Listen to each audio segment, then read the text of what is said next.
Coming soon to this theater. What up, biatch?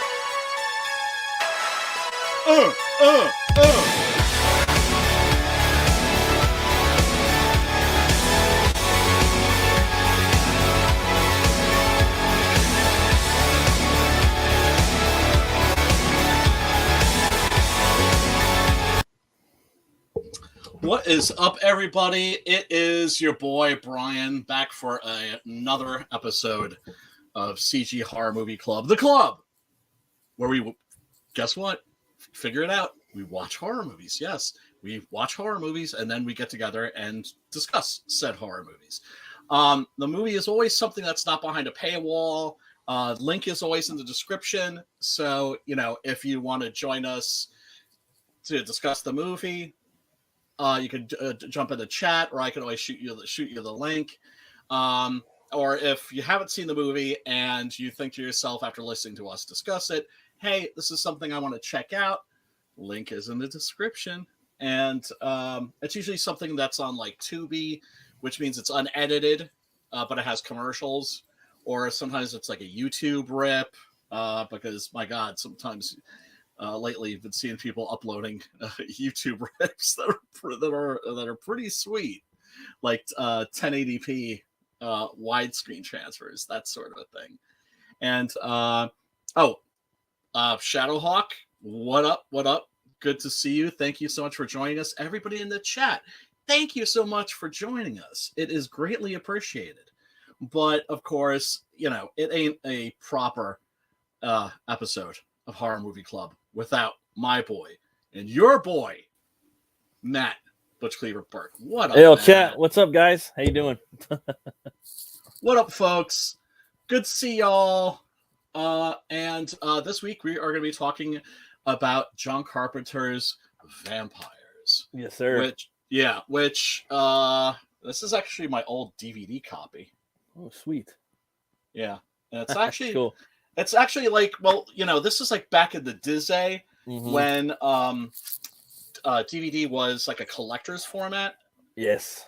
Right? People were still basically on VHS for the most part.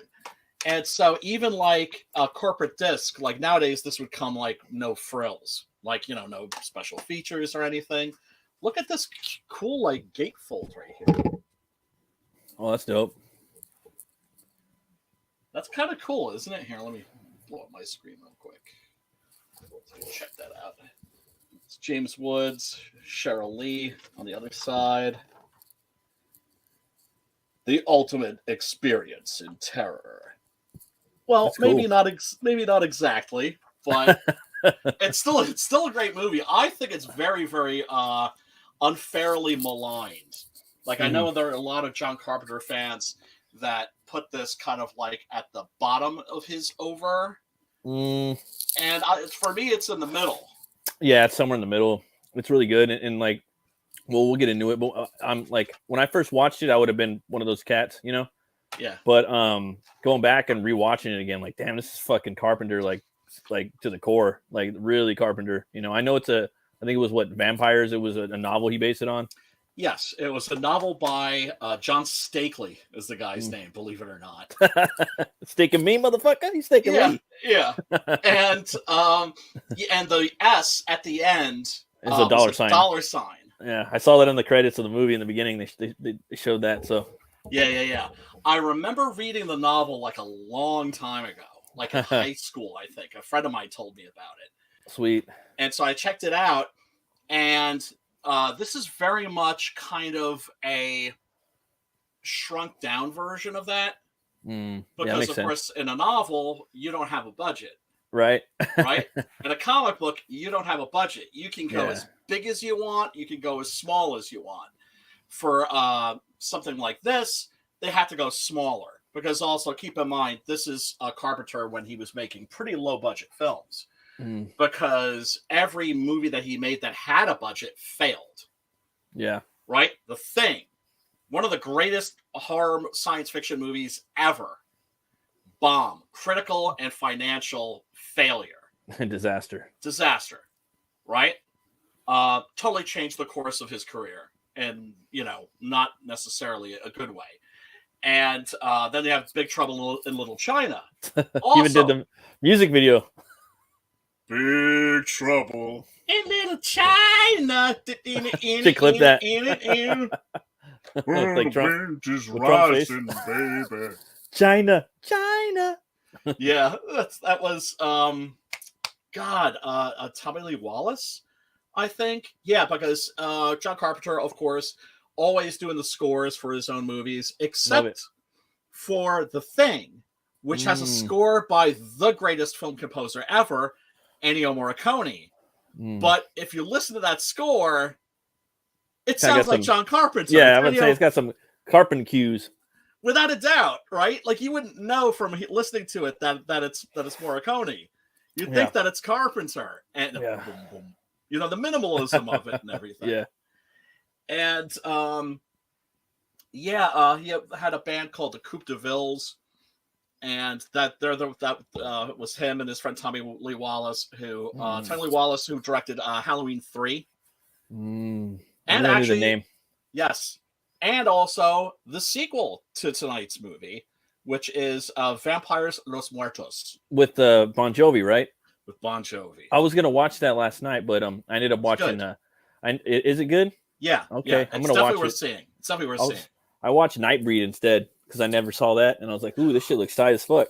Oh! Check this shit out. And you got to check out, the unmolested version. It was on Tubi. So that's fantastic, because I remember being so disappointed by Nightbreed when it came out. Yeah, I wasn't that disappointed. Actually, I wasn't even disappointed. I thought it was pretty tight. No. I mean, the version that you saw is excellent. Oh, right? Okay. The version that I saw when it first came out was one of those films where it's just obvious, like, oh shit, post-production fuckery. Oh, that's fucked up. You can always tell. Mm-hmm. Right? Because the editing is bad. It's all disjointed. And like something just doesn't feel right. Yeah. And sure enough, they were gutting the budget while he was making the movie. And he turned in like a 2-hour movie. And they're like, yeah, we're going to cut this down to like 90 minutes. Ooh. And evidently, I don't think he was part of that process. Right? So you're not even letting the director edit their own work. And... It was a disaster. It didn't feel like a cool horror movie. It felt like the trailer, like a 90-minute trailer for like a pretty badass horror movie. Yeah. And so that was a critical and financial failure. And then he did Lord of Illusions, which I thought was tight, but was completely rejected by the fans. And I'm still mystified as to why. I think it's because people just want more Hellraiser. Yeah, like I mean, this one was real Clive Barker. You know what I mean? Like to me, all of it, I could kind of feel his movies, even if they're different. Like to me, this is his version of X-Men. You know what I mean? Kinda, right? That's the best way I describe it. It's Clive Barker X-Men.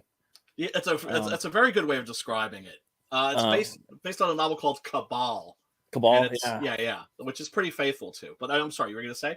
I was just going to say I liked it, but if I were to make it and I had obviously,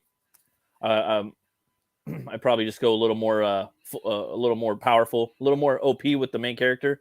Most people don't like shit like that, but for me, I like in my stories, I like my characters to be uber fucking badass motherfuckers that just have all these fucking powers and shit because it's like a fantasy of mine.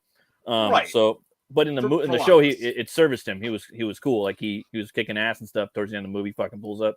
It was cool, and he did have some power. Well, I don't know. It kind of they didn't really show what his power does too much in the movie. I couldn't grasp really. It's vague.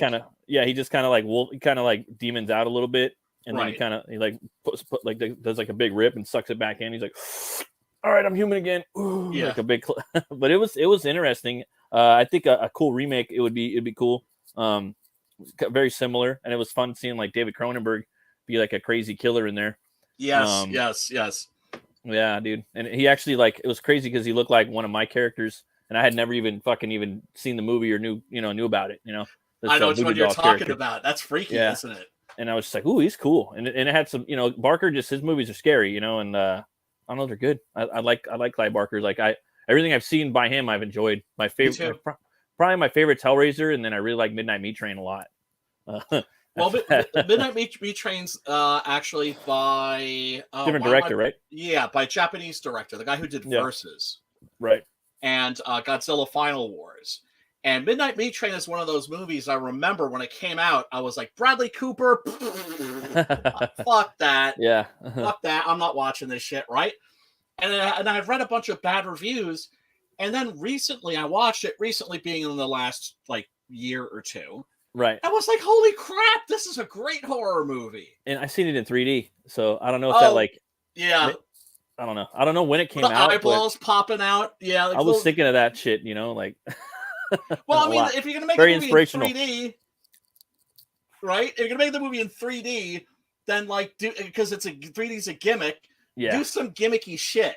Yeah, like what the fuck else are you gonna do? You're gonna have a big fucking log or tree, like, you know what I mean? It's just like especially if it's a horror movie. For the horror movie, it's gotta be gore, and it's pretty much gotta be like, you know, slasher, you know. Yeah. For the most part. I've always said 3D it's just a gimmick, and it should be reserved for porn and splatter movies. Yeah, that makes sense. Right? Oh man. But yeah, whoa. Yeah, man. Jeez. But yeah, no. You know, it's a shame that Clive Barker is. I think he's got some drug issues or something. Last I heard, he was going to do Gladiators versus Zombies for Amazon. Oof, it sounds kind of like not something he would do, you know. No, it doesn't, and nothing ever came of it.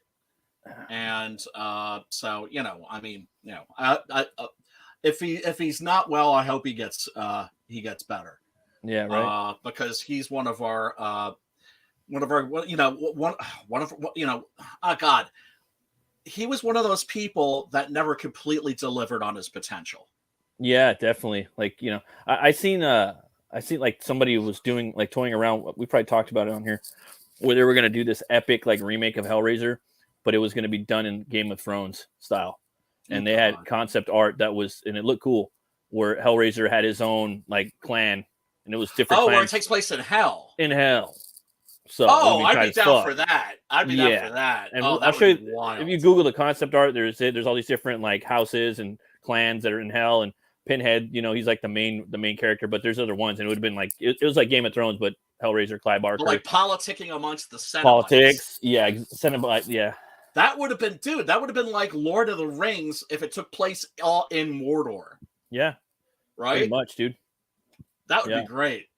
Oh, we got Pops in the hizzy. He's demanding to. He's a knocking on that door. What up, Pops? Good to see you, brother. Good to see you, brother, man. How are you doing? It's all action, bro. All action. Is it well, yeah, but is it good action or is it like bad action? No, we're signing up for Crom Con 25, man. It's, you know, I just keep doing my thing, Brian. I don't give a shit. Fuck yeah. That's what you gotta do, bro. That's what you got to do. You got to do what you got to do. And everybody, go back Tales from the Cromniverse, man. That thing's gonna be a whole hell of a lot of fun. It's the head shop comic that you didn't realize that you needed, but have you looked at the campaign lately? Oh no, I haven't actually. Oh, dude, we got new stuff up there. Tanks art is up there. Yeah. Oh, gotta check that. I gotta check that shit out. We will definitely. It's like I told everybody in the beginning. As the campaign went on, we were going to continue to add stuff and show you what was going to be in the book. Right. And people got mad at first because it wasn't all there right now. You know, I told everybody, just keep checking back. You're going to see all the It's art. a living campaign. That's what I kept trying to tell people. It's a living campaign. It's got a lot of moving parts, man. You know, I mean. Right. You know, there's like 2 weeks left. There's lots of stuff up there. And there's new things. Okay, Daniel had a private personal emergency and he couldn't paint the fourth cover. Okay. So we decided the fourth cover is going to go to the fan art contest winner. So if you win the fan art contest, you become part of the production team and you get the same cut everybody else does. Ooh. Okay. Not only that, but we Wait, are they getting part of my cut? Everybody's cut, man. God damn it! No, it's okay. That's so cool. We're making one more little slice of pie, bro. That's You all know? good. I'm all for. I'm all for that, Yeah, man. I know. This ain't But, about ain't about the pie. It's about throwing some love your way, brother, man. You know, but we've done a few things. You know, we added that. We decided we'd give the winner a cover, a variant cover. You know, so that the fourth cover still exists. It's still going to happen, but it'll go to the fan art contest winner. And you know, if you like that fan art and you want that cover, you can get that one. And what the hell, right? Nice. We're kind of retooling just in case. As you can tell, there's a little bit different look to the page. You know, we're kind of retooling it a little bit just in case we have to do this over. But I'm telling everybody right now, this campaign gets to 5,000. Rich Parada's going to put duct tape on his freaking nipples and rip that shit off live on the show. Damn. If we get to the funded goal of 8,000, he's going to do it to his back. Whoa. And if we get to 20,000, where I get to give everybody all the stretch goals and shit that I want to, I'm going to take high and tight, baby. Whoa. High and tight. I'm going to marine cut. I'm going to marine cut this shit. Well, yeah, but that ain't wrong. That's wrong, dude. You shouldn't have to. You should have to look. cut your You hair. can't cut. You have to cut the locks, man. If I got to sacrifice a little something so I can give everybody a check instead of just, we got we funded. Don't want you to make that sacrifice, bro. If we get to 20,000 or something, that means we got to give all the stretch goals out, rolling papers, roach clips, all that. That means everybody got all the cool stuff I want to give them, and I get to give all the people involved a little check, a couple $100, few $100 for their time. Right. If we get to that, I'll give you my fucking hair. I'll give but we don't want it, dude. Look at this. Look at this shit right here. You got a nice fucking full head of hair. The entertainment value of watching somebody take this off right. has to be worth $20K. Well, I remember when Piper shaved her head, and it was just like, oh, come on, sister, come on now. I would not suggest a woman do that. But see, Rich, do you remember when Rich shaved his head on our show? Yeah. When we got Incantessi, he's like, if we can get it to 3,500, and he challenged me in the middle of a show. And it was like $600 away. And I was like, oh, no, fuck you. And we shared it everywhere. And we got people come in and pledged. And he had to do it on my show. Took all his hair off, dude. I'll shave my nuts. Maybe. But, I got that's it. Like, if we make 10K, I'll shave my head. I actually said I'd take it all off, though, like a Marine boot. Okay, like the mustache, the beard, the hair down to a high and tight, like a Marine boot. I know what I would like to see. I would like to see you get like the Sam Elliott haircut and then shave it, and so you just have the stash. but the thing is, to complete the effect, you need a Mustache Rides T-shirt. Oh yeah. God damn it, Wyatt. Oh my god, that would be the shit. That would be awesome, dude. Have you ever seen tonight's movie? Have you ever seen John Carpenter's Vampires? You're asking me? Yeah. Oh, probably when it came out. Right. You know, I mean, like, you know how much time I got, Brian. I tried to watch that one movie the other night that was free on HBO. Mm-hmm. You know the one I'm talking about, right? No, which one? Oh. I tried, dude. I really tried. About 45 minutes, I was out, like bored to fucking tears. I don't know if the movie gets better or not. Right. I still haven't seen it. If come on, man. It's like I don't watch that many movies. I don't have time. I'm out here all the time. You guys know that. If I'm not here, I'm playing golf or video games at Pete's. Right? It's like otherwise I'm doing this online all the time.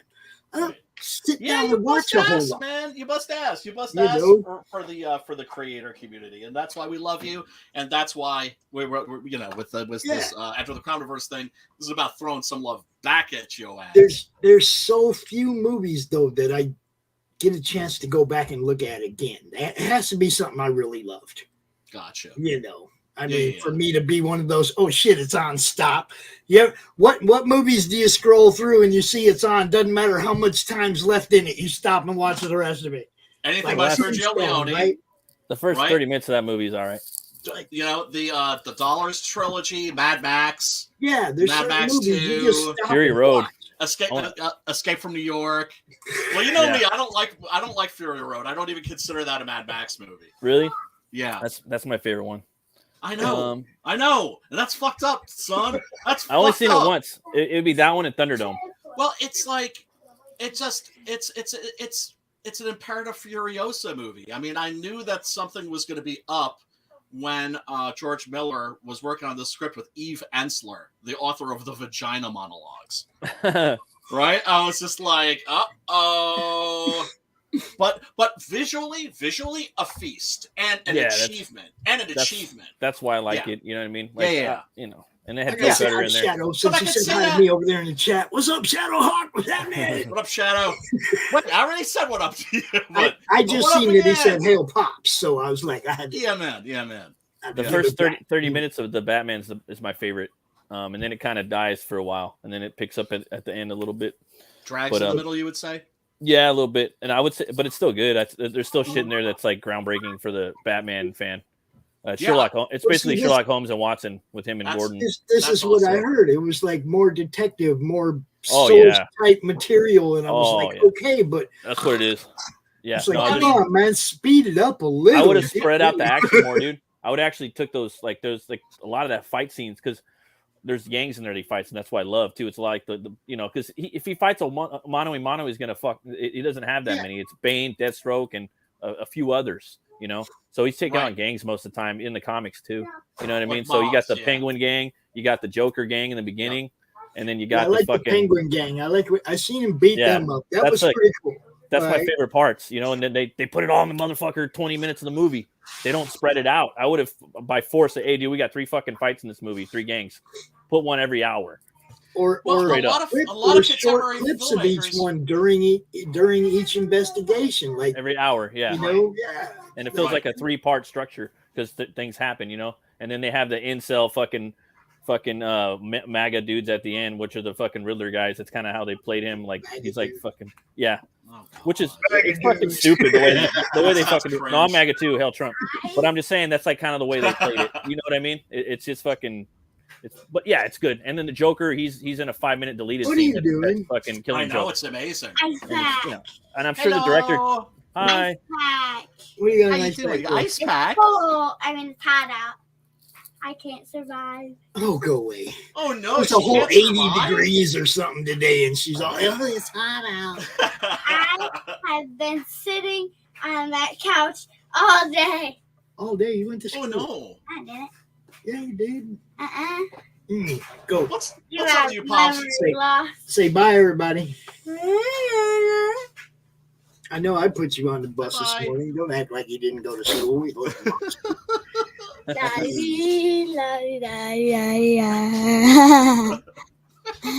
Hello. That's a horror show, yo. That's what I'm talking about. That's an adorable show, isn't it? It's a horror movie right here. Oh, come on. Hook the kid up with some AC. Right? You shouldn't have to, like, you know, if it's hot, you know, at least turn on a fan or something. The poor girl's been languishing on the couch. I did turn on a fan. Can you imagine when her and Isaac are running this show? Can you imagine how crazy it's going to be? Indeed, I can. Oh man, you guys are going to take my show over, right? Yeah. Yeah. See, I'm gonna make it about sharks. She's going to make it about sharks. Well, why not? It's about sharks. We'll hook you up. Don't worry about it. Okay, go. We got business. Yeah. We got business. Yeah, hello. Yeah. You want me to stay on the show? Okay. Young one, you are always welcome. But yeah, what was I saying? Oh yeah, that's right. I was taking screenshots, like actually, right. That's much better. I like that. Okay, hold on a sec. But Yeah, I mean, I still haven't seen the new Batman movie, but I saw the Northman, and that I saw the Northman, right? And wait, hold on a sec. It is metal, Yeah. metal as fuck. Yeah. Holy fucking shit, man! That movie was awesome.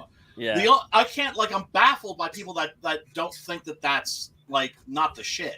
There's lots to love about it. Like there's like a couple scenes that even the fucking Norse purists that worked on it, like, there's a scene in there with Odin that they could have taken out. It was blatant.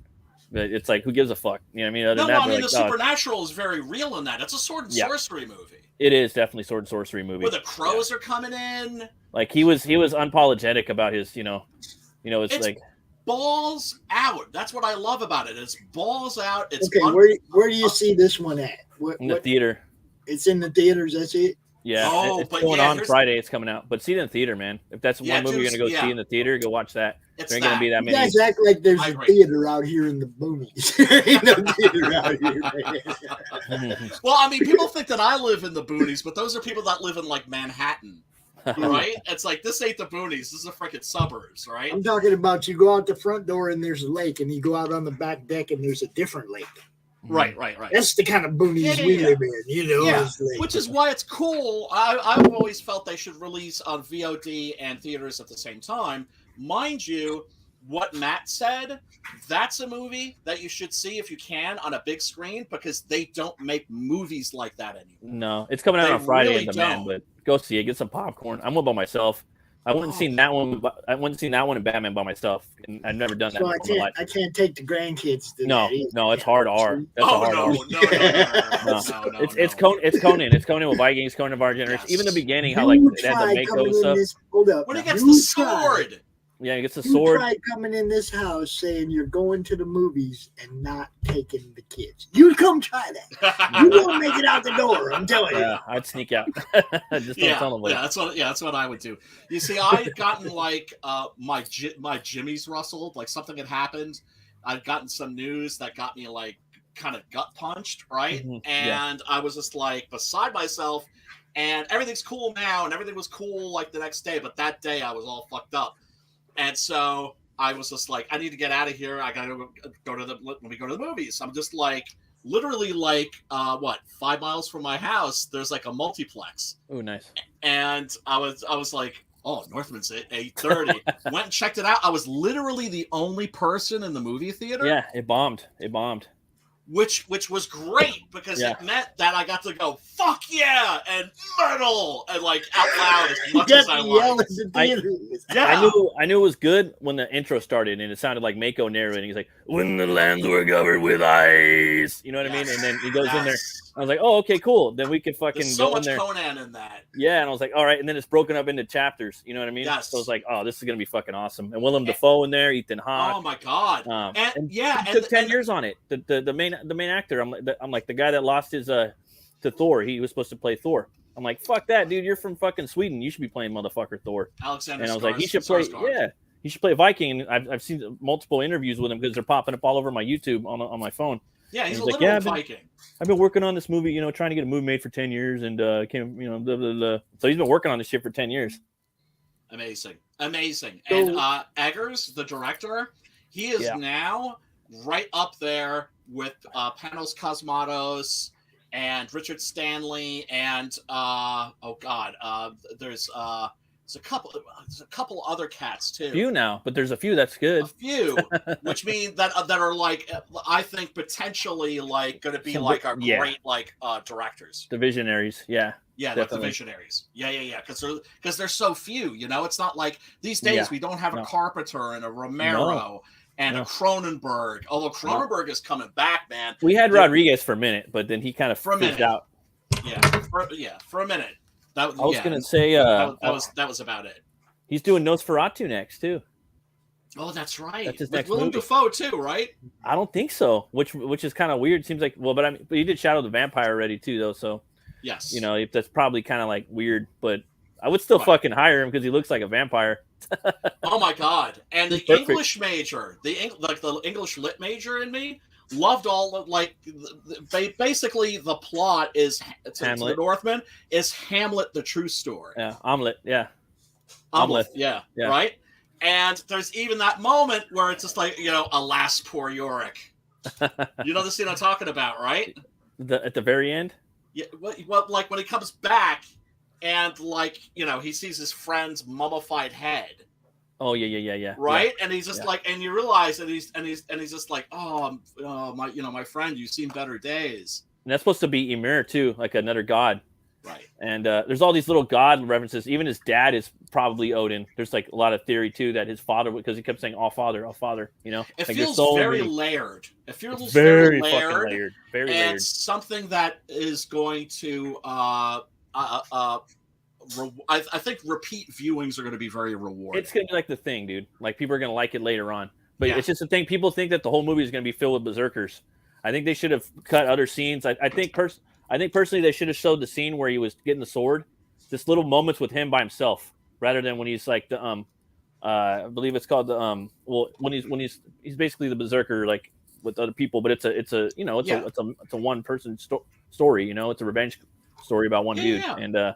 You think he's going to be on like going raiding all the time, and they think it's going to be the TV show Vikings, and it's not. That's what a lot of people got disappointed with. I think that's exactly why it hasn't done well. People, because you got these fools. They want Vikings, and Vikings is not not even close to being authentic. No, and this trailers look better in some ways. It looked better in some ways than the TV show.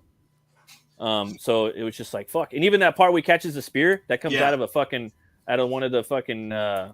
one of the old Norse tales, you know what I mean? Oh, does it really? Either the prose Edda or the poetic Edda. Yeah, like there's all kinds of shit that they plucked right out of the old Norse tales, like fantastic. Yeah, but I love this fucking Carpenter movie, dude. James Wood in here, man. He just fucking James Wood with the Woods. He stole the show.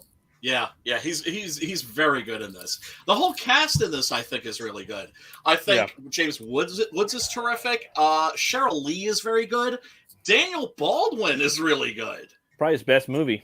Easily. Yeah, Baldwin's for sure.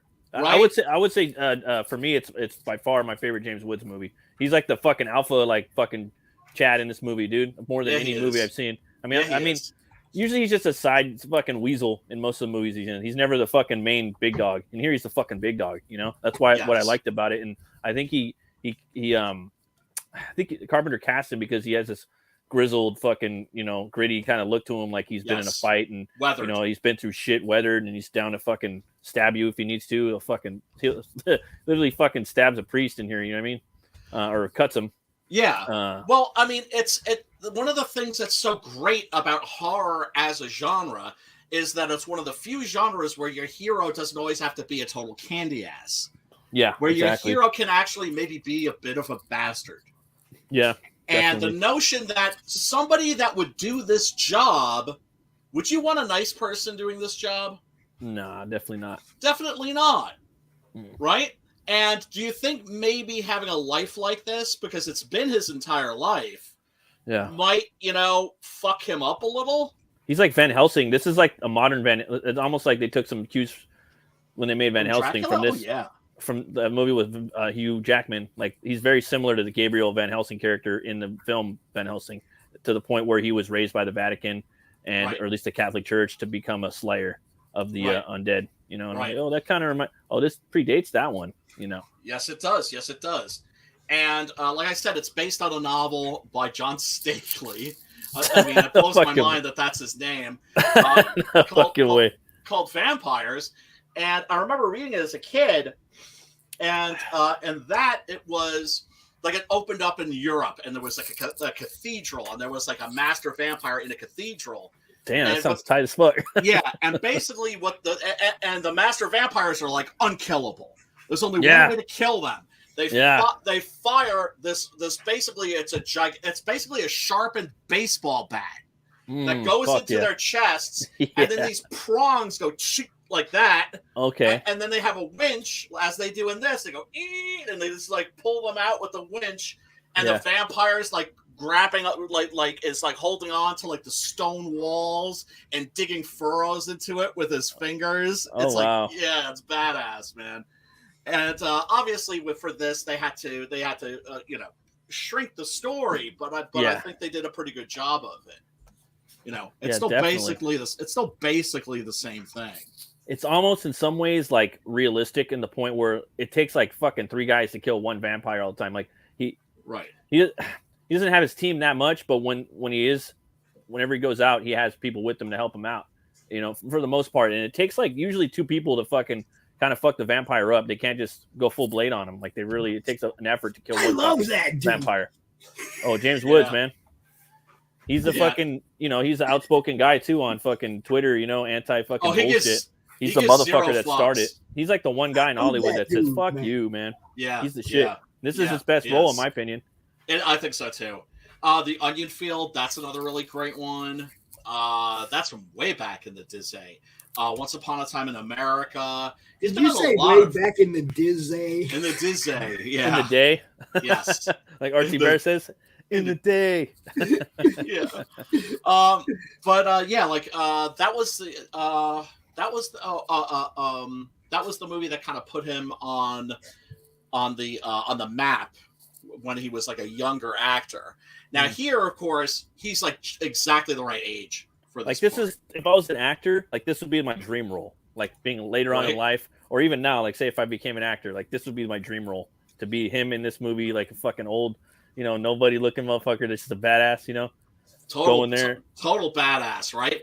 So what I love in this intro is, they pull up in these trucks, right? Or they've got a truck and being followed by a Jeep. That's what's got the winch, right? Like a Brinks truck, dude, right? Security van, or it's an ambulance, one of the two. Well, the thing is it looks more like like an armored car almost. Like a Brinks truck, right? Like the bank. Kinda. Yeah, it's a Brinks truck. Right?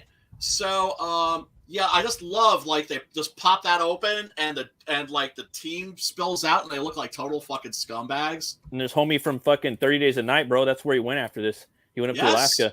Yes. Right? And that's his spiritual sequel, bro. Yeah. And he's very good in this, and he's very, very good in that too. And so you get to what I love is you get to see all of their gear, right? So they've got these spears, which are for like not for killing the vampires, but for grabbing them. Yeah, just harpoon. Right? Yeah. And this, I love this detail too. Yeah, they put on these suits. The chain on the collar. Yeah, it's like a shark. They basically put on shark suits. Yeah, so you can't bite that fucking through the Right. Sweet. Dude. Yeah. So shark suits, if folks didn't know, it's basically modern chainmail. So it's lighter. I mean, I was gonna say, I don't know if you've ever worn a chainmail shirt before, but I have. I gotta get one. that shit's heavy. How much are they? Like to buy? Yeah. I don't know. The one that I wore, somebody had made themselves. Oh shit! That shit. Yeah. Well, I know. I mean, I was watching Lord of the Rings, and motherfuckers like one rivet at a time, and like yeah. Very painstaking. I wouldn't mind having like a wife beater, like Scott Steiner, or maybe just like a regular T-shirt. Oh yeah, without a doubt. Not the long sleeve ones, but that would be pretty badass. Without a doubt. So yeah, it's like they've got these special wooden stakes with like a Vatican seal on them, because basically, this is the same plot from the novel. They're hitmen for the Vatican. The Vatican is paying these guys to go out and kill vampires, which is to say, we discover a mess that they created themselves. I'd kind of have to have a trench coat like dude from Blood Hunt. Oh, for sure, bro. The trench coat's fucking... I'd probably rock the leather jacket just because I'm on like James Wood mode right now. I'd probably just do like the little fucking biker. But normally you catch me in a trench coat, bro.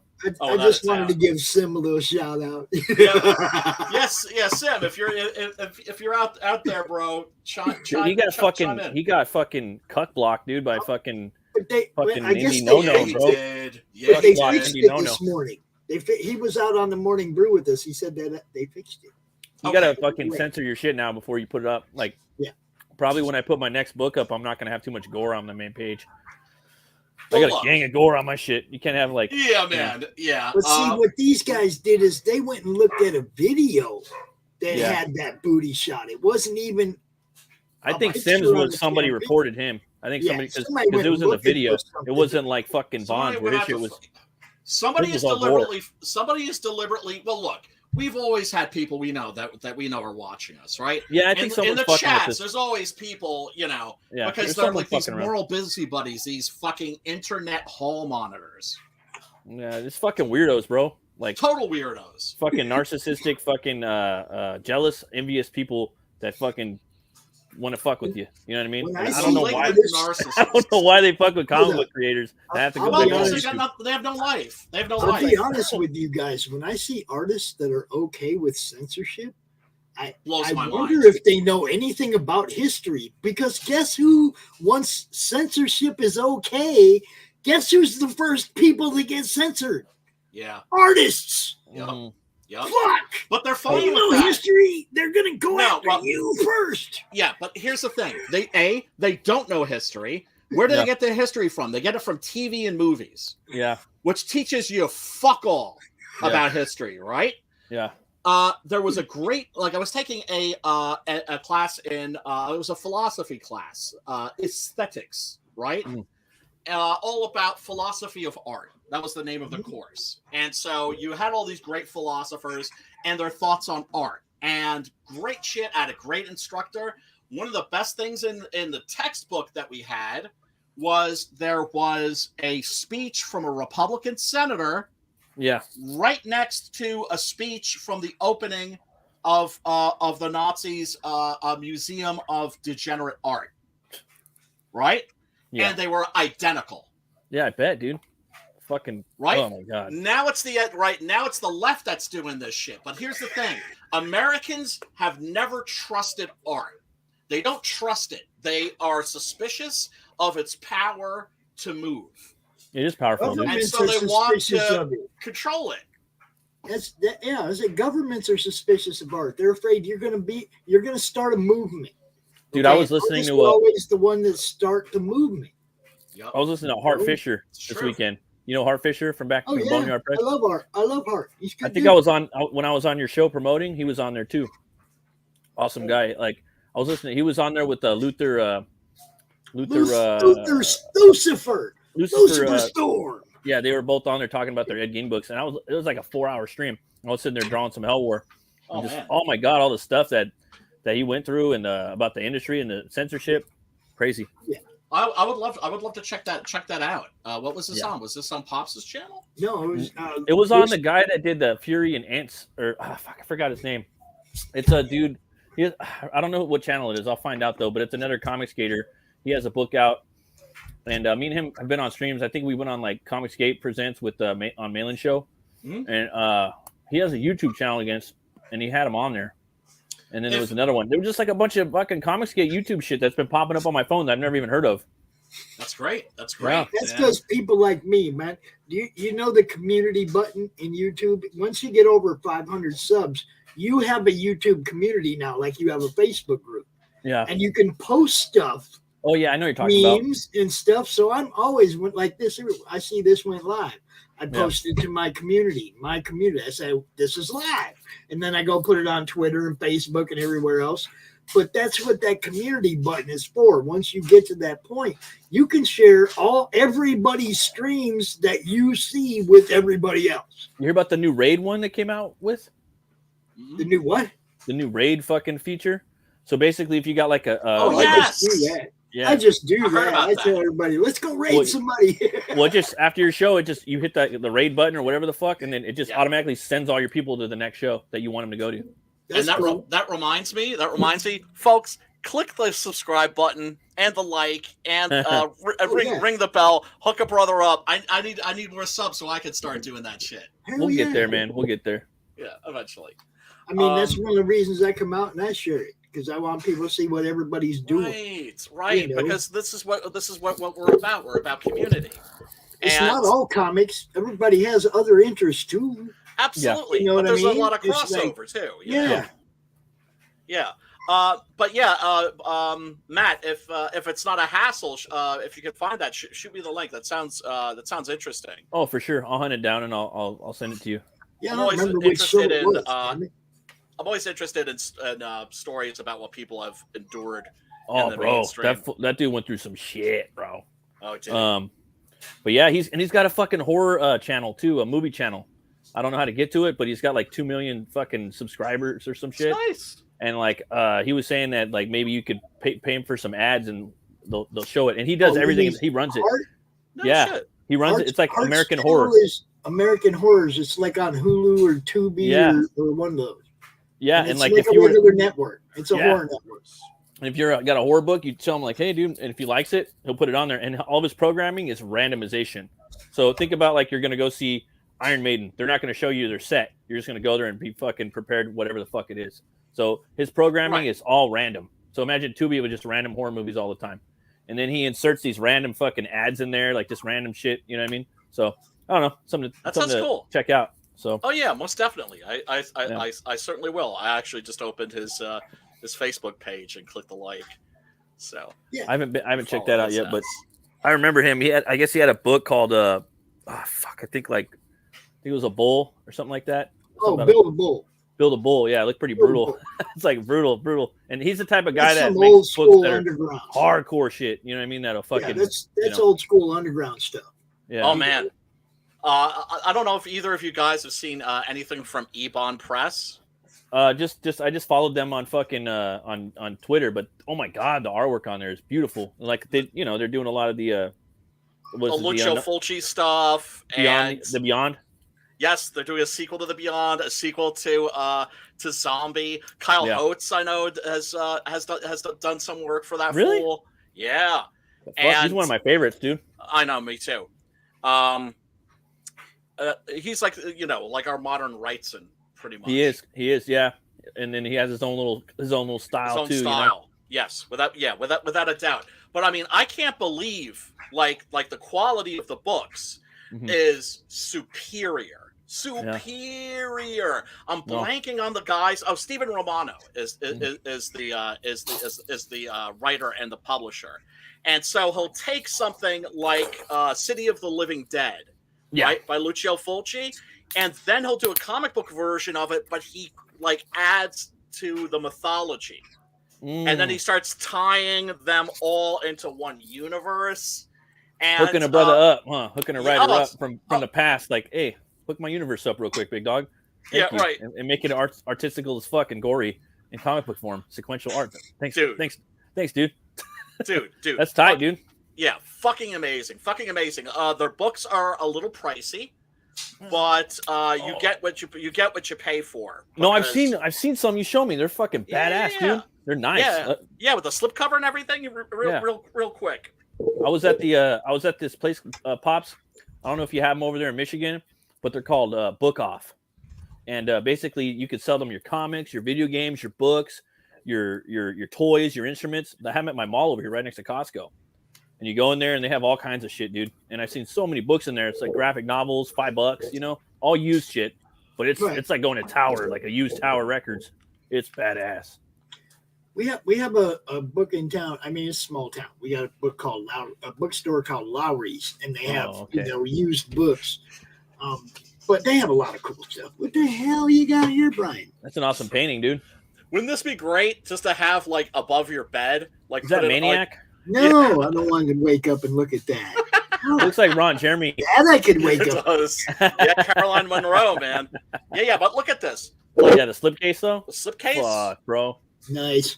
Dude, look is at that this. That's what I'm saying, bro. And that's a larger format. That's what I'm saying. Yeah, it's Maniac. Graphic novel format, and we got to do that movie next, bro. I still haven't seen it yet. Oh wow! And I'm like, and you showed me this, and I've seen it a million times. I've seen the poster with this fucking sneakers and the blood spilling, in his jeans. Yeah. My homie Des, fucking, they used to work me from work. He told me about, dude. Have you seen that? And then there was another one that was like that with James Remar. Is that James Remar? No, it wasn't James Remar. It was. I think it's someone else. I'm thinking of the guy from The Walking Dead. I can't say his name. And guess who shows up? It's the New York Ripper. Da, da, da, da, oh, that's crazy. Quack, quack, quack, quack. They're in the same same universe. Yeah, he steals Frank's kill. Oh, I can't. He chains him up and is just like, you got to see Maniac to fully appreciate it. But it's Henry, that movie Henry. You know what movie I'm talking about? Oh yeah, Michael Rooker. Rooker. I don't know what other name I said before. Love that dude. That's James Remar. Yeah. Yeah. He was telling me I should check out Maniac and Henry, and I never got around to it. Oh my God, Henry's a classic. Maniac is too in its own rather filthy way. It's one of those movies that makes you want to take a shower after you watch it. But that's sort of the appeal. You have to have a sleaze tooth to really appreciate it. Hell, Apex. What up, Apex? Thanks for tuning in, brother, man. Apex, go sign up for Crom Con, bro. Sign up as live. Go get you a spot. You too, Brian. You too, man. I will. Just give a brother a little time. But because we did the early sign up thing. Yeah. There's a lot less spots available, bro. Oh shit. Oh, look at that. I like that. Damn. Oh, dude. Highly recommended. Fuck. Oh yeah, and I saw the review that you did for the Cryptidnals. That's the shit right there. I'm like officially like oh shit. I think like Mary Boys has been bumped out of like the number one spot for me. Which but it can't be bumped out until you actually read it, Brian. That book was fucking full on fucking Lord of the Rings, bro. Like towards the middle and the end. Ambitious the fucking goat man. The fucking goat man, dude. Like Conan. Yep. And and Ray Ramos, definitely without a doubt, the most underrated writer in Comicsgate. Yeah. Without a doubt. Because I think he actually might be like the best writer in Comicsgate. Fantastic. So fucking humble. These guys are so fucking humble too. Yeah, they are. So humble and like so fucking like thanks for the like I did a little review, shot them on there, check it out. You know what I mean? Yeah. Oh yeah, those dudes are awesome. They're all like, thanks for the review and da da da da. I'm like, oh fuck, dude. No, thanks for putting out a good book, dude. I do this, exactly. and I do it to promote your book too, to get with my 100 subscribers. Ask me who the best writer in Comicsgate is. I'm gonna say Mike Barron every fucking time. Oh well, I mean, is Mike officially Comicsgate? I mean, we love Mike, of course. I'm gonna actually, he's. I'm gonna say my boy Brian up there. He's my favorite writer in Comicsgate. I remember when they were trying to get Mike to join Comicsgate, and they were telling him he needed to join Comicsgate, and Mike said, "Comicsgate needs to join me." And look what fucking happened, baby. Yeah, that's Comicsgate true. A lot of people. It's true. But here's the thing, Mike's like the GOAT, right? So it's like he's like in another league. So I'm not judging him like in the same league as like the rest of us. God right? mode. Yeah. So so like amongst we mere mortals, I'm talking about. You judge on a different scale when you're talking about the OGs, and Mike is one of the great OGs. What was that? I was hiding behind Apex, giving him rabbit ears and shit. And fucking Mike, man. Also, of course, big Six Gun Gorilla fan. No shit. Said that it was majestic, and So he's been super nice to me. Dude, Mike is the best, man. I gotta get some of his books. I haven't got them yet. I want to get the Thin Blue Get Line the and Nexus novel. I gotta get the. Oh yeah, I should pick that up. I read some of Badger back in the day. It was pretty cool. Read the Nexus novel and then go get all the Nexus comics. But read that novel first, because that gives you a taste. I want to get some of those fucking Punisher books, bro, that he wrote. You know what I mean? Those that's what I want to get. The omnibus by fucking Baron, bro. That's the Punisher books that he did are. Don't get me wrong; they're a hell of a lot of fun, but they're very 80s. It's like. These monsters, they're bringing these drugs into our community to kill our kids. Yeah. It's very that. Right? I want to get his fucking Florida Man too. The Florida Man, I haven't got that yet either. I want to get that shit too. Now, I heard that I heard a big publisher picked that up. Yeah, the prose version, I think. Yeah. Damn it! Now, American mythology. American mythology. Yeah, American mythology. They do the Hatchet book too. Yeah, they do horror. Hatchet. What do you know about Hatchet, bro? Shit. What do you know about Hatchet? Victor Crowley? Yeah, you got Victor Crowley up there? What the fuck? Dude, Andrew Oh, makes Mangum. the He crowd. drew Hatchet for a Dude, while. that's fucking amazing. So Make Pop, that bigger and look how amazing it really is. Yeah. Dude, you got that. so you like Hatchet, Pop? Look at that. Oh, hell yeah, man. Look at that. Yeah, those movies are fun. Do you like all of the movies? Like all four of them? Dude, I've only seen the like first Hatchet 2. because of Andrew. I'm just going to be honest, you know? Hey, I like to be honest with you though, dude. I like the whole series, bro, because it was like the last true slasher horror like done right. You know what I mean? Like after Michael and Freddy and Jason, it was Victor Crowley. Like, and it became fucking hotter, and it's done right. Like they're all fucking good, dude. Right. I sent Andrew some money to have him. He had a Hatchet book that he signed, and then he like passed it around to all the other people involved. He got everybody to sign it for me, right? Yeah. And then he sent it to me with that piece of art, which is now a published piece of art. And I was like, no, dude, I didn't pay for all that. So I sent him some money to cover the fucking art because I was like, you can't do that, dude. Right. You know? Yeah. So he turns around and sends me more signed copies. It's like, dude wasn't going to let me get ahead of him, right? There's some dudes out there. Sounds like Shelby Robertson. That guy does shit like that. And that was way before I was ever doing this. That, you know what I mean? That was way before I was ever doing this, Brian. Right. That was like in 2017. Some people are just G's like that. Do you know what I'm saying? Yeah. And I love that because you could tell like they love what they're doing and they love their fans and they just love sharing their work and it's all like just like 100% positive energy coming from cats like that. Oh, for sure. It's all about the positive energy. Yeah, man. And moving forward. What I liked about this priest right here. Full parties. Yeah. If you guys don't know, he's also done Evil Ernie and shit. Okay. Andrew's done Evil Ernie and all kinds of shit. He's been around for a while. He's fucking solid. Right. I'm trying to get him to come out to Crom Con this month. We'll see if we can get him out. That'd be awesome. That'd be fantastic, man. He's got mad crazy skills for sure. Dude, he's beast. Yeah, man. And I love that that Victor Crowley that you were showing us. Yeah, that's badass. I gotta draw Crowley one of these days. That shit's right here. Man. I look at that every day, all day. Awesome. It's right in front of me. That was the first piece of art that somebody sent me that ended up being a commissioned, actual published piece of art. You know? No shit. And he sent me a note. He said, this is a cool little extra that may soon see print, he says. And I put the note in the frame with it because it was like, yeah, you knew this was going to be printed and you sent it to me anyway, just out of the kindness of your loving heart. You know, you badass motherfucker. You know who else is like that, who has a reputation for that, is Stephen Bissett. Yeah. Yeah, he's always like hooking people up with shit, right? Like out of the blue, this very often. Like he finds out is that a lawn dart? No, this is that's one of the barbed arrows that they use to just drag these motherfuckers into the sunlight, right? So as big as it is, it looks like a lawn dart, huh? Hey, that Adam Green movie, that new Adam Green movie, that better not be Butch Cleaver shit.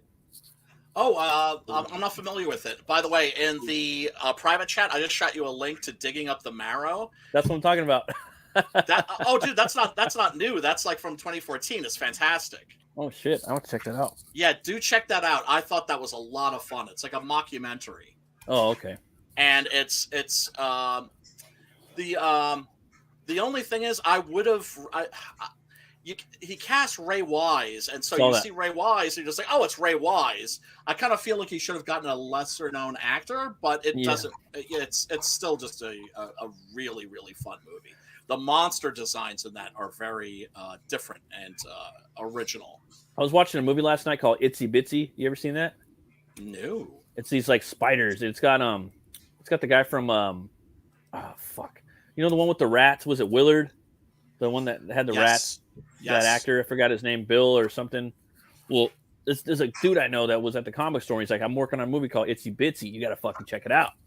And I went like a wild year and never checked. I saw it last night on there. It was like, he's like, dude, it's fucking good. I'm like, damn, all right, I'm gonna check it out. It's got this fucking spider, this big fucking spider that's trying to like kill everybody in this house. And what's his name from Willard or whatever. He's like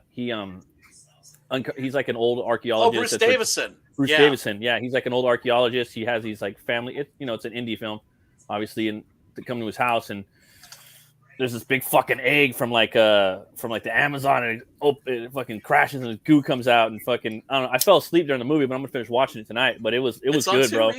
It's on fucking Tubi. It's on Tubi and Plex and a bunch of other free streaming sites. And the homie that did the effects for that movie, he like we were doing like in-store signings at this comic book store around the corner from my house. So I was meaning to check it out, but I could never have access to it until now. And this is fucking 5 years later though. I feel like a fucking piece of shit, but I'm watching it now. I'm working my way through it. You know me, Brian. It takes me like 4 days to watch a movie. Yeah, that's cool. Dude, you got a family. And you got a job. You're a working man. Well, I'm a bitch too that just falls asleep a lot of the time. It's like I can't help it. Yeah, I gotta drink an energy drink, and I sit there at my drawing board, and I'm like trying not to miss all the good shit. Throw a badass line. You better not fuck that line up. Oh, what did I miss? Like all that shit's going on in my head. Oh man, yeah. Make sure the paper. Make sure you got that paper towel or that white piece of paper under your fucking palm. Don't smear that shit, motherfucker. You're missing some good stuff. And they keep looking up. Oh, the kid's crying. Oh, why the kid's awake? Oh, go make a bottle. Like that's basically right. Well, turn the movie off. You're like I'm falling asleep like a bitch. Once again, you got fucking kids. Oh, I got fucking rock stars right now. I got rock stars right now. The pause button be your best friend, isn't it? Yeah. Mm-hmm. Pause, go do this, come back. Pause, go do that, come back. Oh, for sure, it's just bro. amazing. It's just amazing because they're like movies that, like, my God, you used to have to work to hunt a lot of this shit down. Ryan, it's on streaming video for free. I want you to think back before the internet, Brian, when you were a young pup and you watched a movie on TV and you had to go handle your business during a commercial. Yeah. Or you missing something and there ain't no pause button. There ain't no coming back and watching it later. It's like, remember TV premieres? The first time you ever saw this movie, it was on TV. It's kind of a big deal. Like, oh, dude, you had to watch. You had to like run to the bathroom during the commercials and get your popcorn and all that shit during the commercials. Yeah, man. I still do that shit with Tubi. So you didn't miss nothing, bro. Mom could change a diaper, make a bottle, and everything in about 3 minutes and be back in front of the TV, man. It was great. Last night, I was back on Tubi, bro. Like I was going through WB. I mean, later I'm like, you want to watch Kingsman? She's like, nah. I'm like, you want to watch the Batman? Nah. Because I'm all it's like superhero this and that. And I'm like, all right, let's see what's up on Tubi. And we go through there. I'm already fucking adding shit to the list. Like, boom, boom, James Spader, fucking Ripper movie, like L.A. Ripper type movie. Jack's back, yeah. Jack's back. I'm like, all right, now James Spader is gonna sell this shit. Like, remember him from Wolf? Boom. And so, there was a bunch that was on there. Itsy Bitsy. And then I saw Nightbreed. I was like, Nightbreed looks tight as fuck. I'm gonna watch Nightbreed. That's that looks like my jam right there. Clive Barker, fucking big old like monsters. Looks like it might be like David Cronenberg's a serial killer in here. The fucking director that did The Fly is a serial killer in this movie. I know. I'm gonna check it out. I know. Sorry, Carpenters. I'm fucking running my mouth. No, it was Cronenberg's. Yeah. Yeah. No, Cronenberg did the remake of The Fly. But I'm just saying, like, he was in this movie, so I was just like, he's the killer in Nightbreed. Yeah. I was like, what the fuck? The shrink / killer. He was good too. He's believable too. Like, fantastic.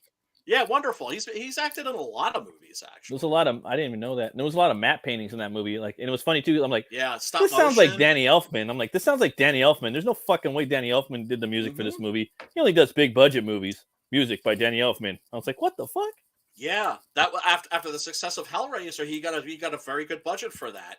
And one of the things I love about the restored director's cut is that it has a lot of the special effects that they cut out, like the you see more of the monsters, for instance, and you see some stop motion. So cool, dude. That movie was fucking so cool. Like, I can't wait to go. Good. Like, yeah, I like it was all in the graveyard and under the. We got to do that movie sometime, bro. I don't want to spoil like all my I'm gonna. Yeah. I was drawing when I was watching it. You know what I mean? It deserves more attention. It does, and I'm not gonna like talk about it too much, but go check out Nightbreed, guys. yeah.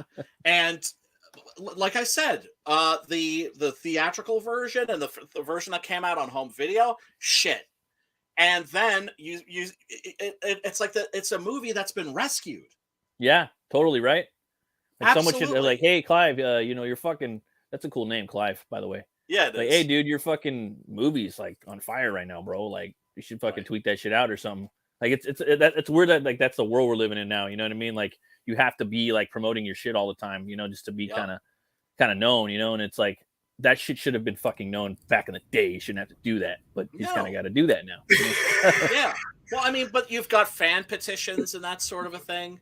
Yeah, like the whole like Snyder cut thing, like that's right. fucking real, bro. Like I'm down with that shit. I mean, the movie was to me it was like whatever. It was still fucking. I wasn't like. To me, the Snyder cut was like too long, bro. It was like it was. It could have lost an hour. Yeah. Right. But it had some. Was I grinning ear for ear from ear to ear when you see fucking Granny Goodness? Yeah, like, for me it was all the Kirby shit. shit. Did you ever think in your life that you were gonna fucking see? And I'm not saying like I'm some Granny Goodness stan. I'm just saying, did you ever think you're gonna see a character like that in a big budget movie? No fucking way. Yeah, it was metal as fuck. It was more Kirby'd up. And I enjoyed. Yeah, so even though it's way too bloated and it could have lost an hour, I enjoyed the hell out of it. I can't lie. Like the Batman stan of me was bored out of my fucking mind. I know they put more Batman and shit in there, but I wanted fight scenes. Like for me, I'm big on fight scenes. I'm big on motherfuckers getting punched and hit and cut and bop, bop, bop. I'm not talking about guns. I'm talking about explosions. I'm talking about motherfuckers getting slammed, punched, and kicked. You know what I mean? I want to see more of that shit. Martial arts. The scene in Batman versus Superman, where he goes to rescue the warehouse. The warehouse fight. Yeah, that's the best Batman scene in a movie ever. I know, and I'm still looking for that. And they didn't deliver that in the Whedon cut. They didn't deliver that in the Snyder cut. And then the motherfucking Pattinson, he gets in there and he does the next best thing in the first 30 minutes of the movie. Unfortunately, guys, Yeah. And a lot of people are like, oh, fucking Pattinson. He's taller than Michael Keaton, motherfucker. He's taller than all those fools. He looks like a fucking Neil Adams Batman. It's just he's not blue. He's fucking a big ass dude. You know what I mean? Like he's pretty tall, dude. Yeah. What's his name? Pattinson. He's pretty tall. And he's hitting the weights too. Well, he's somebody who I think has a lot of weight carried over from the Twilight movies. Yeah. But that's because people haven't seen all the David Cronenberg movies that he did. They haven't seen all the art films that he did. I haven't seen any of his movies. This is the first movie I've ever seen him in, and I was like, all right, that's a cool young Batman, dude. I mean, I'm sorry, I can't fucking hate. He's a proper actor. I can't hate on it, bro. He's fucking Batman 20. He's in the Batman most of the movie. Like he's Batman. Even when he's Bruce Wayne, he's Batman. He hasn't even developed a Bruce Wayne psychological character persona. You know, so just like, oh fuck, this is cool, bro. You know what I mean? And I love that it sounds like it's like it's the reverse of the Christopher Nolan Batman, right? Because the Christopher Nolan Batman, while it's a totally valid interpretation, it's not the best version of the character for me, because Batman is an act, right? Yes, it's complete. A performance. He puts on a costume and he pretends to be this guy. When the Batman that I think most of us love is the Batman in the Batman animated series, where it's like Batman is the real guy and Bruce Wayne is the persona. That's 100% accurate. And he's trying to figure that out, I think, in the next movie. And I know, dude, the director, I was going to say this earlier in our show, I know the director's taking notes of all this shit. And he's like, all right, too long. All right, not enough of that. Not enough of that. I know he's going to fucking do it. You know what I mean? Right. And he's like, I'm just waiting to see like what organically goes into the story. And they're like, oh, well, can you do this? Can you do Mr. Freeze? He's like, I think we could do it, but we have to take an artistic, like a realistic approach to it and spin it that way. Like I don't know. Enough on the Batman shit, but I'm a Batman stan, so it's gonna come out every now. It's gonna come out every now and then. He's my favorite character. Sorry, guys. No, there's nothing to apologize for. I'm a Batman stan as well. This is one of my favorite scenes in here, not because of the strippers and shit, but because of the fucking. I like the character of Valak. How he just comes in and just takes care of homie, like fucking, just fucks these fools up, and then Valak fucking. The only other movie I've seen that guy in, I think was the Karate Kid 3. I think he had his own dojo or something like that. Yes. It looks like the guy with the ponytail. This is Valak is played by Thomas Ian Griffith. Thomas Ian Griffith was an actor that they originally tried. Like they never knew what to do with him, right? He was this really good-looking guy. So they put him in an action movie, right? When they were churning those out like crazy. And you could tell from the fight scenes, like, this guy's not a fighter. This guy's a dancer, right? Because the way he would kick people in the face, he would sort of use, like, the ball of his feet. Kind of like Patrick Swayze? Yeah, exactly. And mind you, that's the thing about dancers. You can put them in a martial arts movie. Michelle Yeoh, for instance, not a martial artist, dancer. Because it's all choreography. Right. And so it's like, oh, so I move my body this way, I move my body that way, and so they're great in that sort of thing, right?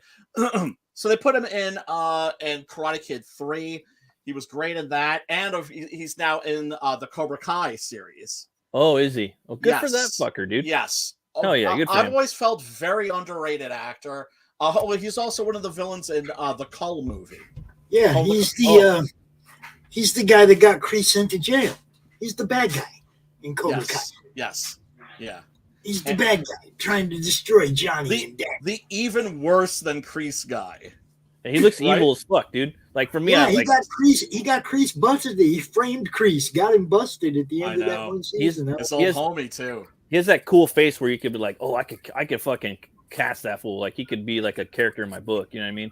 Like that's probably the scariest scene in the movie right there. That's still right. Yes. It's pretty creepy. And it's crucifixion mode too. So it's like going on like, you know, that whole thing. And then you find out he's a priest. The whole, for me, like, I guess I get to it now. Sorry. Yeah.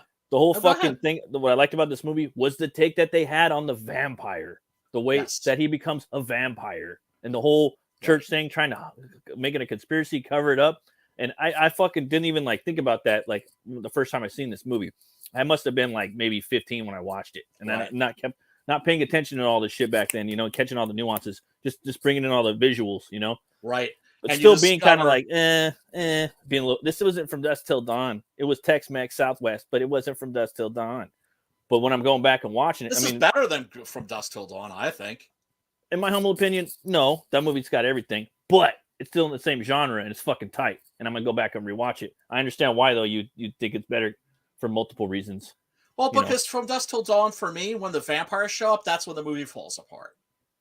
Because it's too comical. And it should have gone more hard horror. Yeah, and this movie's hard horror the whole time. Yeah. Yeah. But yeah, you discover that that basically the Catholic Church, the reason why they're paying these guys to kill vampires is they're cleaning up their own mess. Yes. Because they basically created vampires. They created vampires. The Catholic Church created vampires, and then he has to be exorcised back in the day in Prague, which was 500 years prior, and it's a reverse exorcism. Right. Because he led a peasant uprising. Right. And we got to get to that. So he was a good fucking guy back in the day, bro. Like, let's be real. Well, and keep in mind, when you've got I know some of the history about those, right? Mm-hmm. And when you had those peasant uprisings, those were suicidal. That's to say, they were like, okay, like, we're being starved to death by the ruling class, and we're going to rise up, and we're going to lose. We're going to die. Yeah. But we're going to try and take as many of those cocksuckers with us as we possibly can. Yeah. Right? And so this was a guy who stood with the people. Yeah, exactly. And so obviously they were just like, right? Because the Catholic Church has always stood behind power, right? Yeah, exactly. The Pope, it's like they're doing right now. Right. The Pope at the time in the 1930s said that Hitler was a man of God. Yeah, I bet. Right? Just like Vlad the Impaler, just like fucking right now. They're fucking like with his wooden cross, like fucking sorcerer and bullshit. And also what I like too, they got the black cross in here. Oh, you know the Berthier cross. And they exercise him mid-exercise. Okay, so I could have captured this wrong in my brain, but they exorcised him, reverse exorcism. So his body took the demon and his soul went to heaven, and the body, what was left over, was a demonic entity of him a shadow self of him, also a demon, that is not complete in the exorcism. Like they didn't complete the exorcism, so he can only go out in nighttime. He cannot go out during the day because the exorcism was incomplete. But I could have understood that wrong. Right. And he wants to ultimately, we discover, he wants the cross because he wants to complete the ritual. I have to go back and watch all that because all the fucking info dump, like that shit's tight, dude. For me, like yes, like this movie, like I think this one's gonna grow on me, bro. Like I don't know, like it's worth it. That's another thing too. It's very rewatchable. Yeah. There's this great scene where he attacks Cheryl Lee, who's very good in this. I have to say, it's a shame that she wasn't in more. She should have had a much better career. She was pretty believable. Yes, and then of course, I'm not the first person to make the observation that vampires are all kind of about oral sex. Like nom nom nom nom. Yeah, and we see that he's sucking her blood through her thigh. So this motherfucker, like, all right, where was he though? I mean, I know motherfucker was in the dirt, but where was he like prior he buried to this? himself. So has he been in the Southwest? So I'm assuming he's been in the Southwest for like a few years. Valak. Well, no, I don't think so, because remember, we get that information that the other vampire hunters, the team in Europe, in Cologne, got killed. Right. Okay, yeah, duh. Wiped out. All of them wiped out. Duh, I forgot all about that. Yeah. Right? So he and the other master vampires have been uniting and taking care of these people. So he's been in Europe, but I almost feel like somebody woke him up like recently. Like, you know what I'm talking? Well, in the story, like someone recently woke him up, unearthed him. You know what I mean? Like disturbed him. I think you might be mixing it up with like another film, possibly. Well, because, I mean, just not even that. He's more sort like, of it's that he's been under their radar. Okay, so he's just been chilling in Europe, kind of going around or wherever, and just kind of found word of the Black Cross, like info. Like where did he get the intel on the Black Cross? You know what I mean? We find out. Shall I give it away? He got it from fucking Max von Sydow's character. He got it from the Cardinal. Right? That explains everything, doesn't it? Max right? von Sydow. How did he know where they were? How did he know Crow's name? Right? Okay. He wants to know, well, how did this motherfucker know? That makes sense. Where they were? How did he know that the attack was coming? Right? Somebody tipped him off. Who tipped him off? Somebody on the inside. So that makes sense. Okay. So he tipped them off. And one of the things that's also awesome about this, the fucking practical makeup effects are fucking fantastic, right? Oh, like, yeah. Like, this scene right here. Yeah, man. First of all, the vampire makeup itself, I think, it's kind of the it's good. Interview the vampire style. Yes. With the veins in the face and stuff. And I love how the vampires are all gothed out. How he's wearing like black velvet, even out of the ground. Even out of the dirt, that dude's hair back, and he don't look no different than he does in Cobra Kai. Oh yeah, totally. No, that's that dude. Oh, he's aged very well. He looks similar, probably. He looks like a mean motherfucker, dude. Like imagine he'd be a good Joker, bro. I mean, he's probably a little too buff for that, but dude, he looks mean. Like he's also tall, and he's got that big nose. You know, like imagine like a big Joker like that, like fighting Ben Affleck. You know, that'd be cool. That'd be great. Well, yeah, check this out. How fucking great is that? And so then cool. Right? And let's check that out. Yeah, just like how many stills is that? Where's the sword? How does he get cut up like that? What happens is homeboy here opens the door, Valak's standing there, and he jams his hand into his midsection and goes, got these sharp ass fingernails. Yeah, like saber claws. Right. And just fucking, because, he's just like cartoonishly powerful, right? Indestructible. Like they say, you'd never fight a vampire at night because they're unstoppable. The only way that you can kill them is with the sun.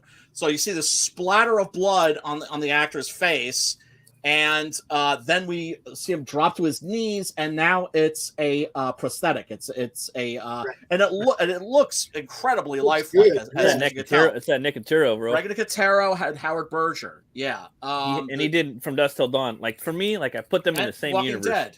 Yeah, yeah. And I could say I have a lot of problems with the Walking Dead series. I think Fear of the Walking Dead is 100 times better than the main series. But it brought back practical effects. Yeah, totally. But yeah, watch this. It's like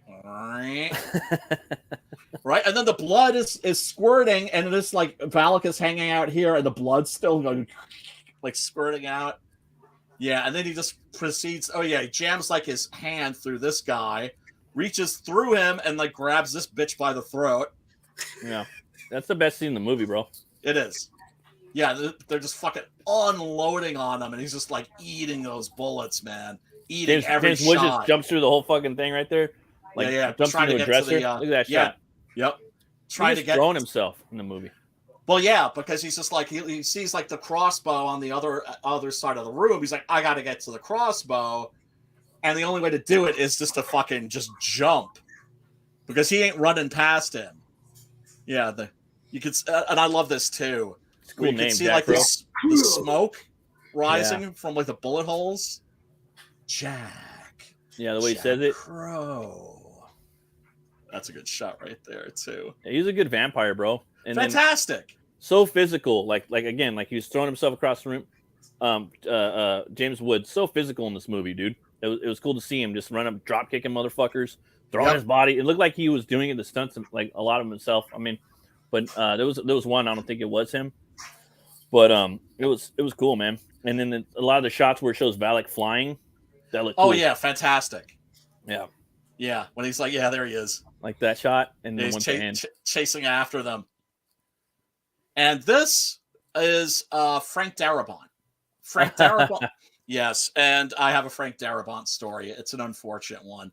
Frank Darabont, if you folks didn't know, he's the guy who directed the Shawshank Redemption and the Green Mile and The Mist, and also was the guy who bought the rights to The Walking Dead and produced and wrote and directed the entire first season. How come the dude on the right looks like a frumpy Alec Baldwin? Because it's Daniel Baldwin. And he's fantastic in this, man. Yeah, he's fantastic in this. Yeah, he's just like a fat, surly, drugged up, drunk. Yeah, He's dude. The characters in here are kind of sleazy in some ways. Yes. Like, in some ways, like every way. The him and fucking James Woods, like, oh man, just the dialogue. Just like, leave the bitch. I'm gonna have to say they're so well written, bro. I love the dialogue in here. Fantastic. Like, it's so believable. Like to me, like if there was vampires, like in the world, like this movie portrays like how it would be realistically, like what would happen. Like the Catholic Church would hire motherfuckers. They would probably be down in the Southwest, somewhere in Mexico. You know what I mean? It's next to fucking America where all the shit goes on. Right. You know what I mean? So they'd probably be right there, and there's all the missions. They could bury the cross, and I don't know. It just makes sense. Everything about this movie fucking makes sense to me. Yes. And would you want a nice person doing this job? No. That's why these guys are complete bastards, and I love that, because in every mainstream movie, the characters have to be completely likable. And here it's just like, man, these guys are kind of assholes. Yeah, definitely. Right? Dude. But it's okay, because still they're ultimately on the side of good. Yeah. Right? Definitely. Even at the very end. Sorry. Yes. Sorry. Yeah. No, and the job that they're doing is insane. And the reason why they party like fucking lunatics is every day could be their last day. And the priest even recognized it, Yeah. Father. And then they bring in the new guy. Like, dude, like this movie was right for a sequel. Like it could, make multiple ones. I can't wait to watch the Bon Jovi one, It's very good. Bon Jovi isn't a good actor, but he doesn't ruin it either. And it's a Tex-Mex. He does the fucking whole cowboy thing, and he's rock and roll. Like it just kind of goes. It like 90s. It kind of fits. Oh, and the score to that. Like, by the way, this is one of my favorite John Carpenter soundtracks. No shit. Yeah, and also he put a band together for this actually with like Fuck a around. lot of like heavy hitters, right? Yeah, I'm gonna have to listen to this motherfucker. Yeah. And but yeah, what was I saying? Oh yeah, Frank Darabont, right? Yep. So I'm at the New York Comic Con, and everything's all about The Walking Dead because it had just blown up, and he had settled a lawsuit because they were like, "Oh, dude, you just created the show. It's one of the biggest things ever. You're fired." Right? Because they had a choice. They could have made 8. He could have like stayed with the series, made 8 episodes, each one theatrical quality. Yeah. Or they could have just brought in some hacks and had like 20 episodes, whatever. What they have now. They just like they have now. And so like people are like whatever season they're like, oh, like it went to shit at such and such season. I'm like, I'm sorry, The Walking Dead went to shit with the second season, okay? Yeah, that second season's trash, bro. It's trash. My favorite season is the third one. The whole series itself is trash. I like the watched third one. Every episode? Yes. But it gets boring. There's a lot of filler, dude. It's like too much filler. Too much filler. And you're gonna hear this again. Ash versus Evil Dead.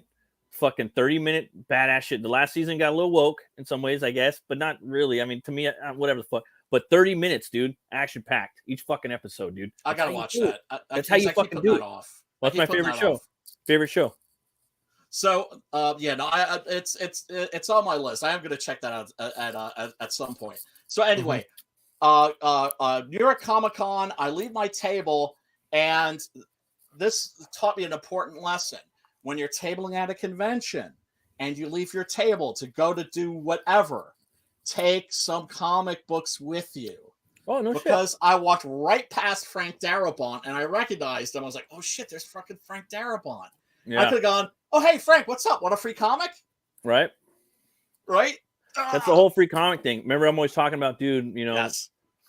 And I seen Dan DiDio one time. One time with fucking, there was nobody in there, bro. Fucking, he got Edward Scissorhands walking around. There was nobody in the fucking con, and I seen him and fucking Marv Wolfman talking, Oh, wow. But the thing is, he could have looked at it and said, fuck this guy, he sucks. Gives it to somebody else. That guy says, oh, fuck that book, that shit sucks. Right. Gives it to somebody else. Oh, this shit's fucking dumb, and whatever. Gives it to somebody else. You never know. This shit's tight. Exactly. You never fucking know. Oh, this is all right. Maybe we can, make something out of this. How come James saved himself and didn't save one of them hotties? What's up? I think not one. And then he has to go back. This scene's brutal. Yeah. He goes back and he has to fucking decapitate like his old crew. Yeah. Right? And you see him like at one point, like in the beginning, where he's like picking up the axe, he's like he's stealing himself. Yeah. Oh, this is gonna be so nasty. Oh, this is gonna be so nasty. Yeah. And also this is like the real G moment right here, where he fucking is he sets the place. He chops all their heads off, puts them in a sack, and then he walks out. He fucking lights the place on fire. I always remember that. I always remember that shot right there. Yeah. And they had Marilyn Manson playing in the background.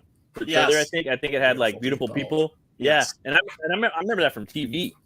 I was like, that shit looks pretty tight. I'm like, is that fucking James Woods from all these fucking like Chaplin and all these other fucking movies? I don't think that as a little kid, because I watched way too many movies as a little kid. And I'm just like, oh, okay, well, I'll go check that out. John Carpenter, Escape from LA. I think that was that. I like the music in that one. Just there's like a couple. I mean, obviously the piano fucking thing from Halloween's, that's his iconic going out of fucking whatever. But then you got us guys, the stands. They're like, but there were just a couple guitar licks and Escape from L.A. That's Oh, I like the score. I like the when he's suiting up. When he's getting all his tech. Yep. Ding ding ding ding ding ding ding ding ding. Yes. Yeah. No, that's great. That's great. I love that shit, dude. Yeah, me too. That's my favorite piece. Well, here's the thing. It's like I have a relationship with John Carpenter movies. I have a relationship with a lot of movies. That's just what I mean by that. A relationship with a film. That means that it's a perennial. It's something that you watch every couple of years, or maybe sometimes even once a year. Every time you see it on the scroller, Yeah. you're like, oh shit, Anytime Pliskin pops up, I'm gonna watch some shit, you know? Yeah, man. Right? Yeah. And so your relationship can change the way it changes with people. Yeah, right? yeah. Totally, dude. And the thing that blows my mind about John Carpenter's movies is how many of them that a lot of people, and including myself, maybe thought were more minor works. Yeah. They age incredibly well. Yeah, little nuances, right? Is that little things, right? His movies just I don't know what it is, but there's something about his movies that they just generally age very well. Escape from LA, not so much. Not so much. Especially the fucking the CGI effects in that and the surf scene. Dated. That movie's a remake. That movie's a spoof remake of New York, kind of in some ways. That's exactly what it is. That's exactly what it is, and that's why so many people were disappointed by it, including myself.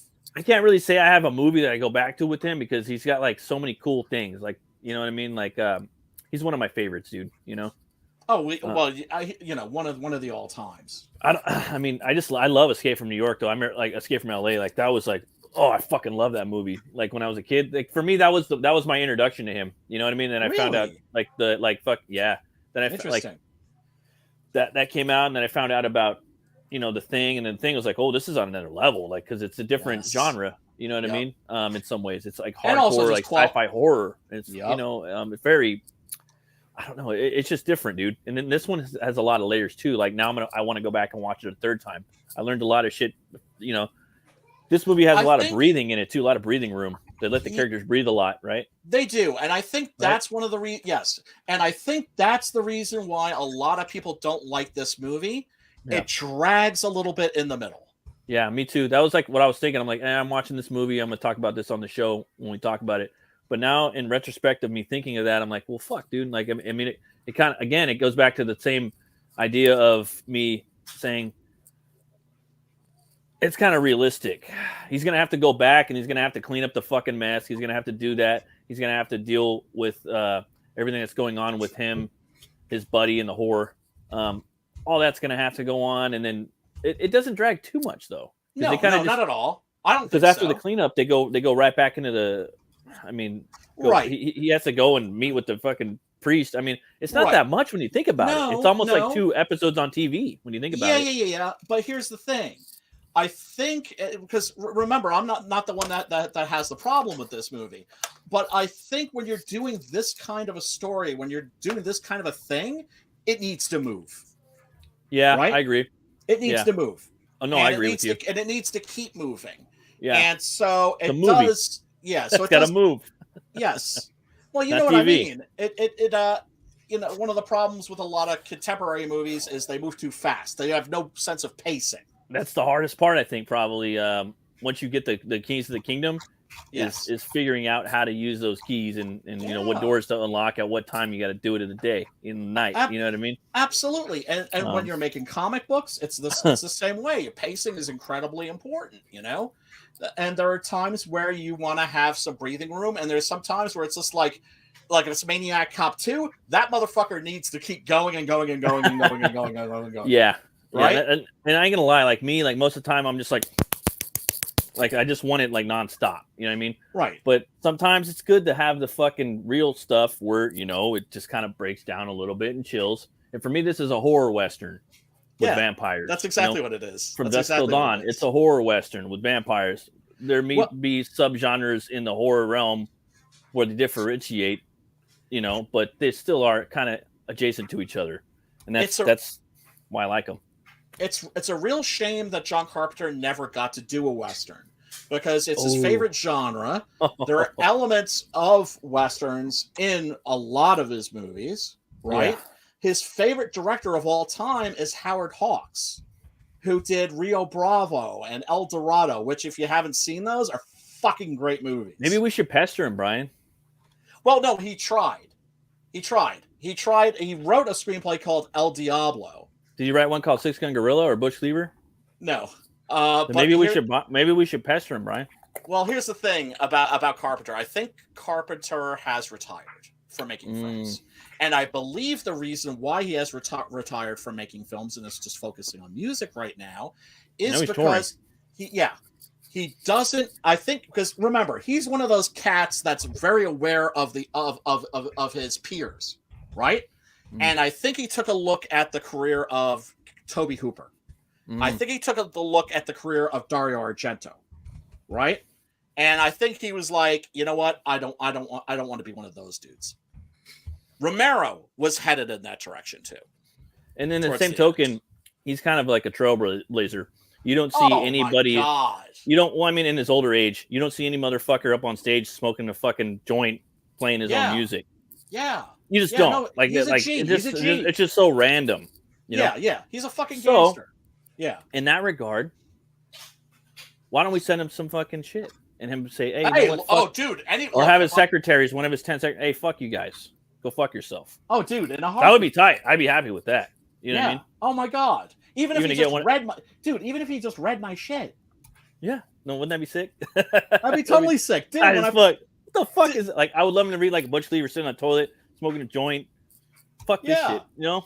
Whatever. Get to the second page. Yeah. It's like, I've met Don Coscarelli, who did the Phantasm movies. They got Bubba Hotep on Tubi too, bro. Yeah, and which we should maybe do sometime. And the Beastmaster, right? Oh, bro. When I met that guy, I gave him my comics, and I was just like, dude, I've enjoyed your art all of my life since I was a little frigging kid. Like, here, let's swap art. That's just like I've enjoyed your stuff. Damn, check out some of my stuff. Let's swap art. That's a good way to put it. That's exactly how I see it. It's just like I've always grooved on your stuff. Here's my stuff. Maybe you'll groove on it. Maybe you won't. But here, check it out for your charge. With my compliments and my love. So what happened after that? You said all right or what? Oh yeah. Oh dude, he was like the nicest dude. He seems like he'd be a cool guy. Oh my god, man, dude, he was like one of those guys like Romero. He's just a guy, right? Yeah. So fucking nice. And there was this moment that told me like everything I needed to know about that guy. I was in the theater, and the great thing about when you're in a theater and you're watching a movie you've already seen 100 times, you know when to go to the bathroom, right? Yeah. And so I come out, and he's pacing around. Oh yeah, for sure. He's got to go. Yeah. Right? No. He's pacing around, and he's got like a table set up because he's going to be doing a book signing afterwards and talking to fans and all that shit. And let me tell you, he hung out until he talked to every single fan. Right? He wanted to fucking know what was up. Right. So he like I come out and he sees me and I give him a fist bump, right? And he's just like, like, how's it going in there? I'm like, dude, it's fucking Phantasm. How do you think it's going in there? It's going fucking fantastic, right? But it told me a lot about him as an artist and as a person that he was like, Well, he seems very neurotic, and he thinks about it. Like just hearing his interviews from fucking Phantasm, dude, talking about all the scientific horror. Yeah. I mean, there's sci-fi horror where it's like boom, boom, rockets, ghosts, boom, boom, boom, monsters, aliens, but then there's like psychological. Like, it's amazing. Like I don't know, he really gets into the whole sci-fi, otherworldly realm of Phantasm. I know the movies don't got big budgets, but the first Phantasm, he knows what he's doing. Yeah. The first two Phantasms are fucking amazing, right? Yeah, I got the first one. Right. And 3 and 4 are passable. Yeah. And 5 isn't even directed by him. And I haven't seen it yet because people are telling me like, don't watch it, it'll break your heart. That's fucked up. Yeah. He needs to move on. That guy needs to do other shit. He's tried. He just needs to keep doing. Just keep going, dude. You know. He was supposed to direct Silver Bullet, but he didn't get along. Like he's somebody that doesn't he doesn't mesh well with the studio system. No, that makes sense. He directed the Bad News Bears go to Japan. He started out making children's films. His very first movie I remember seeing as a little boy, and I connected with it completely. It's called Kenny and Company. And I maintain that Phantasm is a children's film. Huh. It really is. It's a kids movie. It's a kids horror movie. And it has, let's face it, it has like everything in it that a little kid would want to see, but not necessarily what their parents would want them to see. Right. That makes sense. Right? Yeah. I mean, cover up a couple shots, you know what I mean? And then boom, you got a kid's movie, an American one, Yeah, I mean, it's. But I hear what you're saying. It's a kids movie the same way that Invaders from Mars is. Never seen it. Never seen it. Oh, check that out, man! It's beautiful. It's fantastic. William Cameron Menzies, 1954, I think. It's like it's very much about like a little kid that's seeing all this crazy shit, but nobody believes him because he's just a little kid, and it captures that feeling, that frustration that you have when you're a child. Well, it sucks, dude. Adults don't take you seriously. They don't have that they don't have the perspective as a kid. You know what I mean? So like there's a fucking bridge, right? And there's this big fucking truck that gets jammed on the bridge. There's all these cops and paramedics and firemen there, and they're trying to get this car out of the bridge. You know what I mean? What do they do, Brian? What do they do? What are they supposed to do? What do you do when the truck gets stuck under the bridge and you can't move it out? What do you do? Blow it up? And the little kid comes up on his tricycle and he says, "Let the air out of the tires." Oh, let the fucking air out of the tires. Right. So they don't have the perspective as a kid, Yes. This is also why like kids need to be indoctrinated into bullshit. Yeah. Because they have very good bullshit detectors and they're a lot smarter than adults give them credit for. Well, it's because they're primal instincts, dude. It assists and it picks out all the bullshit, and then they look at you too. And they're like, "You're fucking motherfucker. You're bullshitting me, motherfucker." Yes. You know what I mean? They know that, and you can see them in the eyes. You're like, yeah. It's that primal fucking spirit, Dude, and you can see it, man. It's crazy. Dude. Quick story. I've got this friend. They've got these kids, right? I bring over the Iron Giant. Oh, because great I'm thinking movie. I think their son would enjoy this. Yeah. Next thing I know, like I'm not getting that DVD back ever because Homeboy is watching this movie every day, multiple times. It's a good piece of cinema, bro. It's a good piece of anime. It's Vin Diesel's best movie. Yeah. Well, you know what? His parents were showing him a lot of like contemporary like CGI shit. I'm like, well, let him check this out. Let him see some scratches. Let him see some scratch. Right. You know what I mean? Let him see the fucking scratch the animation into the fucking cell. You know what I mean? But here's where it all goes wrong. There's a little flyer inside the DVD for the toys. Oh, okay.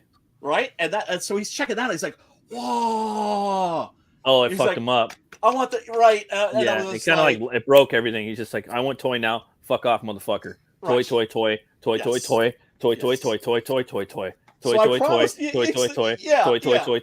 I know. Yeah, that's basically what happens. You can't fuck with the toy, bro. Yeah. So what do I have to do now? I gotta go on fucking eBay and fucking find this thing. Right? Dude, there's some badass fucking Marvel masterpieces. There's one. I think it's by Marvel Masterpieces, bro. Yeah. They have a big fucking Iron Giant, a sick ass one, bro. Out now. No, it's tight as fuck. I'm like, this one. I've seen the movie like one time, and I've seen bits and pieces of it after that.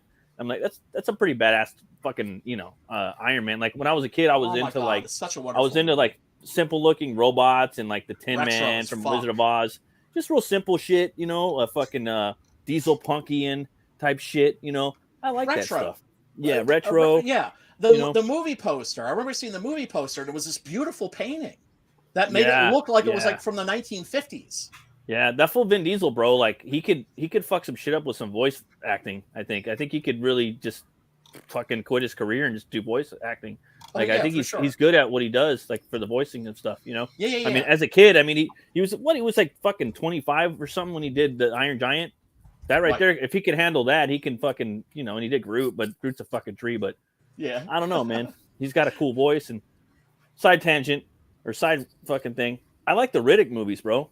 I do. Well, yeah, I do too. This is horror, but I like all of them. I like Pitch Black. I like Chronicles of Riddick, and I like Riddick. Yeah, they are. They're fucking. Especially the first one's a horror movie for sure. And the third one too. The third one's a survival horror, like Rambo. Yes.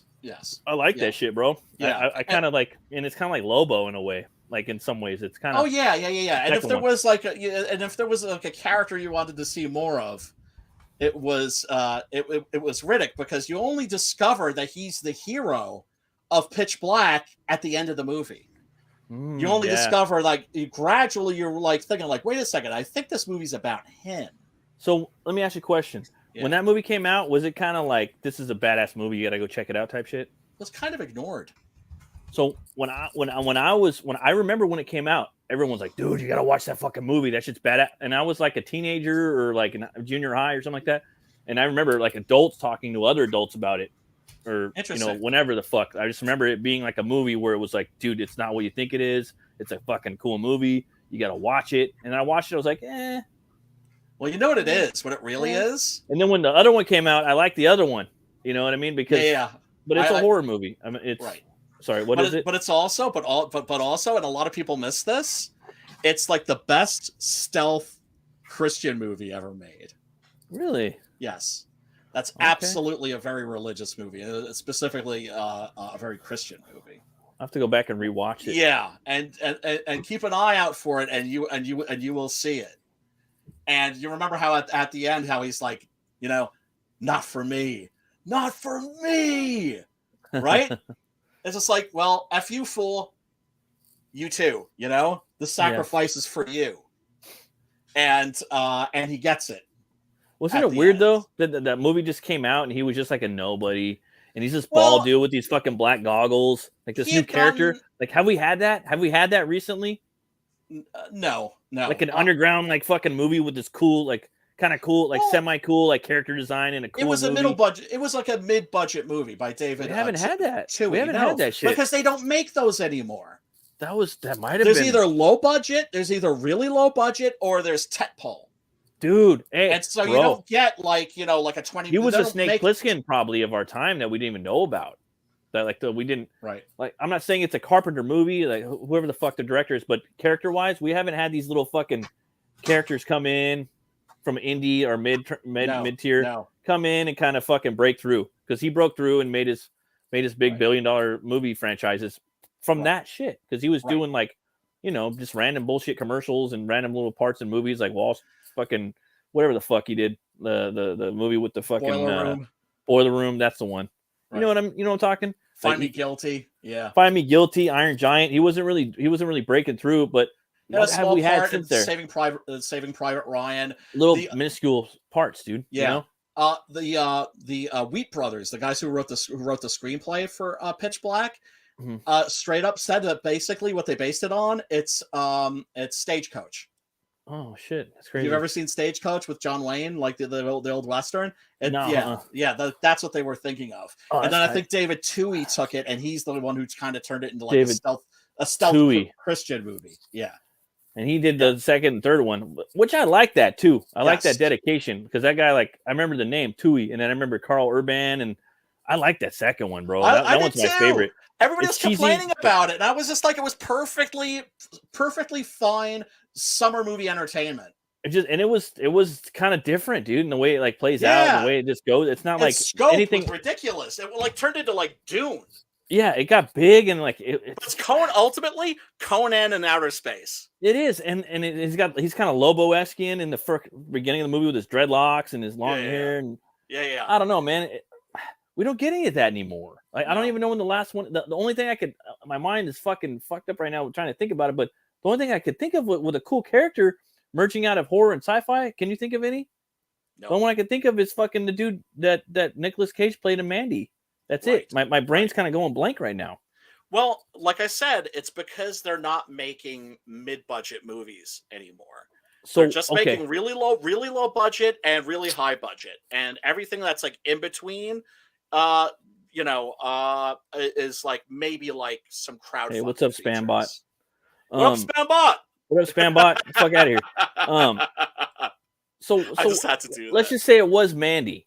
All right. Yeah. What's come right before that or right after it? That could be like a bankable fucking underground icon of sci-fi or horror. Well, Panos Cosmatos has announced his new one. Necrocosmos, I think it's called. Sounds tight. Yeah, it does. And of course, we're getting Cronenberg back, baby. We're getting Cronenberg back, and I mean, David... but like a character though, like a Snake Oh, Plissken. yeah. Or That's what if we like the dude? I don't even know what his name is. What is his name? Like franchisable Gil or character. what is his name? Like you could franchise the fuck out of that dude from fucking Mandy. Cosmo's fucking dad did Rambo. He could franchise that motherfucker. Yes, he could pluck from his pops. Yes, he could. What could we get prior to a badass fucker like that? Like Riddick, Snake Plissken. Do you know what I mean? There's nothing. I think Reggie Bannister, world's toughest ice cream vendor. Is that from Phantasm? Okay, Phantasm 2. Where he builds the quad shotgun, quad shotty. That was pretty tight. And the Hemi Cuda and all that I've shit. seen that. But there's nothing. There's nothing, Brian. So, there will be Southpaw. Are you and Sim working on that or what? Yeah, I am. Like I've been basically. Do we even have that shit here? Yeah, I do have that shit here. What I did was it's a project that I left on the back burner for a couple of years. Right, it's one of those things. I was going to do it. Was going to be like my next book at one point, and then I was like, nah, I don't think so. Like, because there's just too many goddamned there's too many frigging werewolf comics, right? Yeah. So, and then of course you and Sim were like, dude, you got to do this. So, I basically printed up all my notes, right? It's the fuck around. It's like 100 pages, right? And it's a lot. Yeah, and this is a script right here, and it's about 50 pages.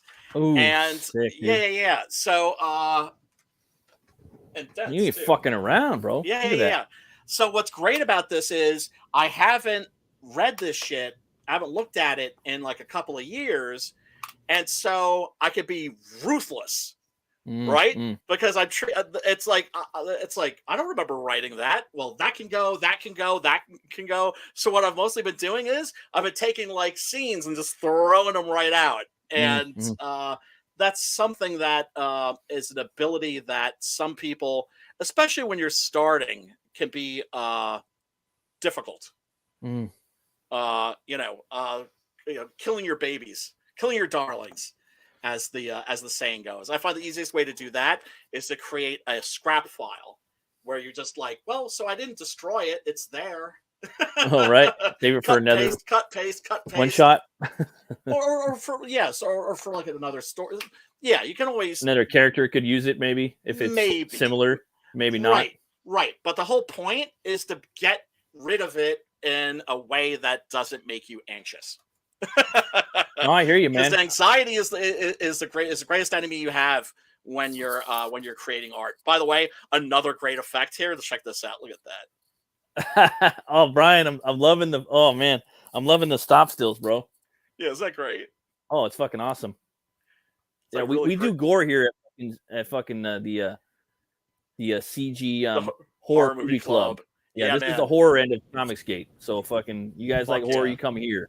Hell yeah! The little corner we batched out. And this, my favorite scene in the movie. This is like some straight up Mario Bava shit right here. From like the fucking Abyss, or what was it? The Beyond? From Beyond? This is more like Zombie, actually. This is very Fulci-esque right here. And they're all wearing like fucking dark clothing too. I don't know why I was thinking about it. They're all gothed out. They're all gothed out. I love it. Those are all the strippers from Dude's house, huh? No, these are masters. These aren't his like ho-ho-hos. These aren't his like total subordinates. But these are like, he would be a vampire king and they would be like his princes and princesses or something like that. He just kind of like brought them over probably from the old world, you would assume, right? Or from like all over the world, wherever they've been, right? Because they don't normally assemble like this, but they've assembled for a purpose. And that's, of course, to complete that ritual. But yeah, I just love that scene. And it's crazy again, like hammering back the idea that these vampires they're kind of hard to kill, like when you have to take them on, you know, and you got to catch them when they're sleeping. Oh, the masters, yeah, the goons, right? Which the goons are hard too. They're hard too. They're fucking hard. All of them are hard to kill. Yeah, you have to drag them into the sunlight. Yeah, and I love that they explode, bro. Yes, I love that shit. Yeah. Those like I said, the effects of this are fucking fantastic. That would be kind of fun to draw. No CGI. I would love to just like put that like the still right here and just kind of look at it, a piece of paper, and just scribble on it, and try to draw it. Right. Do some shading. Look at the clouds. Yeah. You know what that reminds me of? It reminds me of a Skyrim screenshot I have of me with my 6 chicks followers behind me on the staircase. Pimpula. Well, I got all of them, man. I got Mayol from Rifkin. I got all the chicks, right? Yeah, baby. As followers. So it's like me with 6 chicks following me around everywhere I go.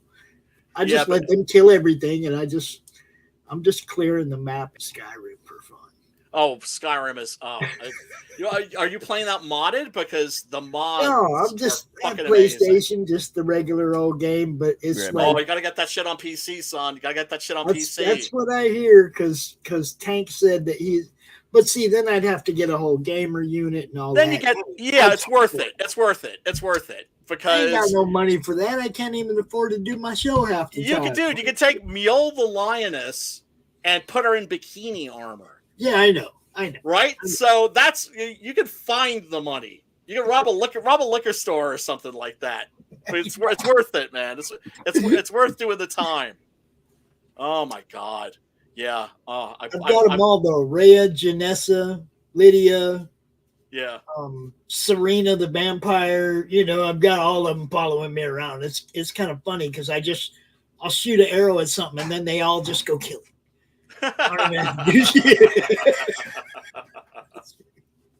Oh, that's fucking awesome. Yeah, Shadowhawk mentions that Nicotero studied under Savini, Tom Savini. Yeah.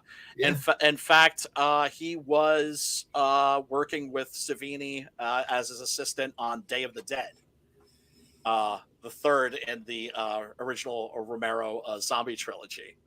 And actually, he's an actor in that. He plays one of the soldiers who gets his throat torn out by a zombie. That's always fun. Yeah, man. Oh, dude, I remember when I found out that they had put out the casting call for that, and I was I think I was too young. I don't think I had a driver's license. I couldn't get my brother to take me, but I was like, fuck. They were asking for extras for a Romero zombie movie. They're making Day of the Dead. I want to get my ass there. I've been kicking myself in the ass ever since for not hopping on a bus or just fucking thumbing it or something. Because, oh my God, how great would that be to be a fucking zombie in a George Romero zombie movie, one of the classic ones. Oh, fuck me, man. But, life comes with its regrets, as it were. So, Pops, have we sold you on vampires? Are you gonna check this out? Well, I'm. Well, like I said, I watched it way back in the day, but right. This guy, because of this guy and my newfound appreciation for his acting ability in Cobra Kai. Yes. Okay. Yes. Because of that guy, I'll probably go watch this again. Yeah, like I said, totally. That guy right there. That guy. Yeah, Thomas Ian Griffin. Totally underrated actor, man. Totally underrated and underutilized. And what can I say? Just a great master vampire in this. Dude, I love him in Cobra Kai. He's fucking awesome. He's just phenomenal. A meme motherfucker in him, and nobody really realized it until it was too late. Yeah. Kreese didn't know what he was reawakening. Yeah, don't fuck with. Should have left that shit. Should have left that fucking thing alone. Should have left that motherfucker alone. Yep. It's like an angry fucking tiger or something like that with a toothache. Just leave that motherfucker. Let him fucking sleep. Nope, he had to fucking stir up that fucking hornet's nest, and it bit him on the ass. Which is fucking great. And then he's like, "Come on, I want you to come handle this with me." And then when Dude wanted to handle it, Kreese was like, "Oh no, not like that." He's like, well, "What the fuck do you get me out here for?" Yeah, exactly. Probably Sim ain't up in here, bro. Sim loves this motherfucker. Oh man, Cobra Kai. I don't know if you've seen it, Matt. No. Oh, dude, it's good. It is. You don't Everyone's think like, "Oh, Cobra Kai." I said, "Oh, Cobra Kai." I haven't seen it yet. Everyone's telling me about it. I don't think it's gonna be good, but it really is. I mean, they're all pretty fun. I mean, the last it's the Karate Kid sequel series that you didn't know that you needed. It's, and it's so well made, and it's so clever. It's a little more hardcore than Karate Kid, too. Really? Yeah. Okay. And what I love about it, getting like fucked up, fighting each other, like getting fucked up, not like nearly paralyzed, dude. Like, well, that's cool.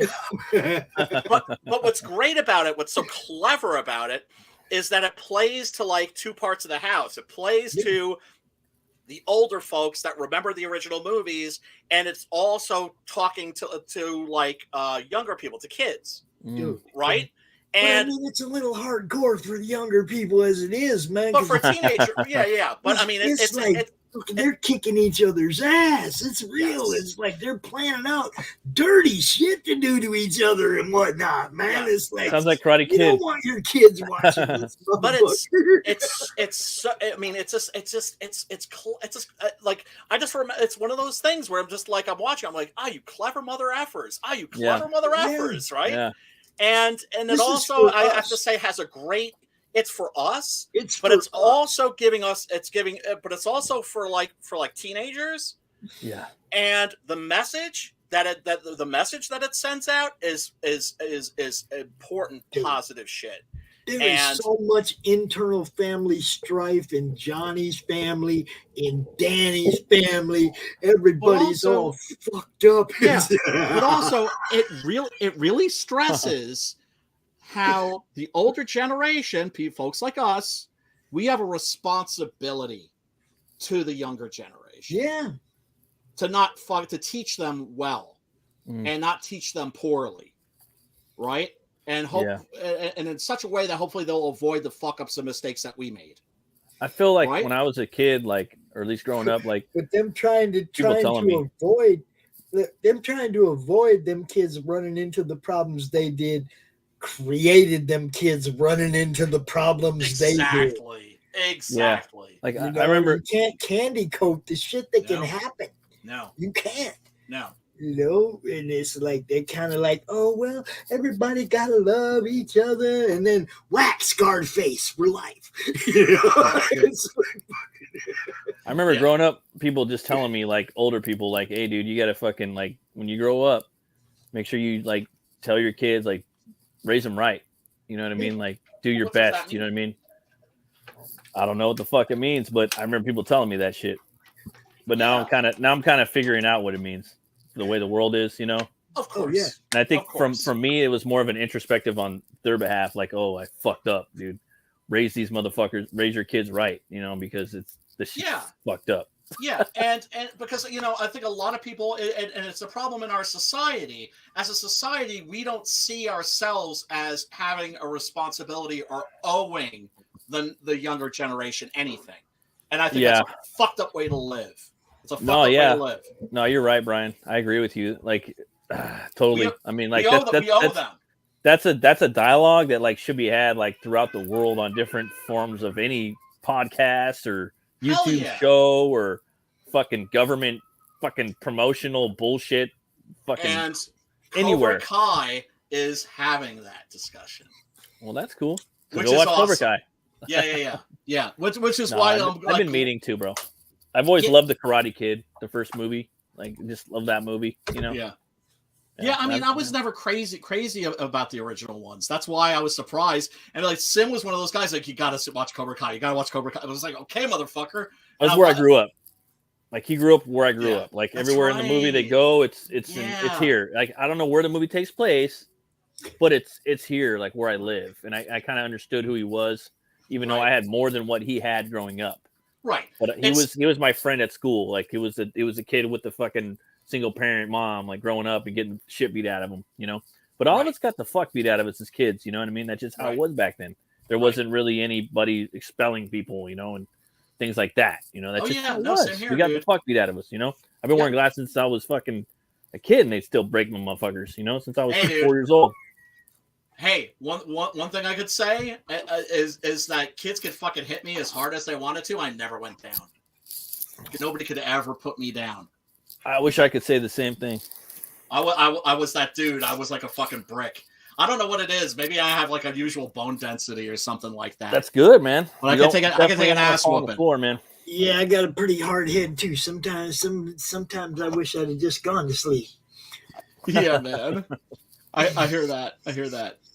You know, because some of those guys, you don't go to sleep, they want to keep eating you until you do. Some of them are strong as fuck too. Yeah, man. Without a doubt. Strong. Without a doubt. Oh man. All right. So Sim didn't show up. What the hell, Sim? We know you're a fan of this movie. No, that's cool. I'm sure he's a stan. He's a John Carpenter vampires stan.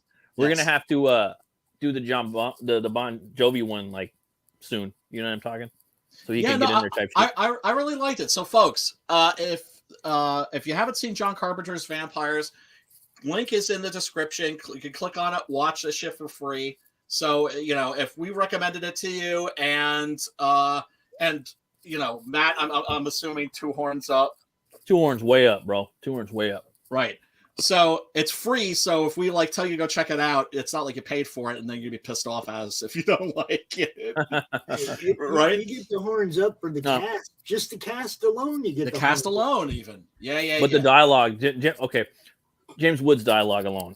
2 horns way up. I'm gonna make you want to watch the movie. That's anything with James Woods cast in it. Just the writing is fucking total non-soy, total non. It's not woke. This movie would be canceled. This movie, they would cancel the fuck out of this movie from just James Woods' dialogue alone. It is worth mentioning. I remember when this came out. I was walking down the street with my girlfriend at the time, and somebody that we knew from the goth scene was just like, "Oh, have you seen Vampires yet?" I'm like, "No," and she's like, "Oh, you'll love it. It's totally on PC." It's like women getting smacked around and the way that Cheryl Lee just gets abused in the movie. It's very deliberately anti-PC, very fuck you. Yeah, totally, dude. And it's one of the things I forgot to mention about this movie is that this was very much Carpenter, giving the finger to PC swipe bullshit. It gets 4 horns then. Yeah, it gets 4 horns. Movie's anti-woke as fuck. It is. To put it. It's anti-woke before woke. Yeah. Yeah, when it was PC, when it was political correctness. Because that's basically what we're dealing with. It's the same fucking shit. It's just on steroids. And don't worry, folks, it's not going to be around much longer. No, they're getting fucked up. Their time's running out, and they know it. And they're like, yeah. Oh God. And let's hope that fucking Elon Musk keeps his word and does what he needs to fucking do to fucking finally fucking put the nail in the coffin of that bullshit forever. Or at least for a decade or two. Yeah, right.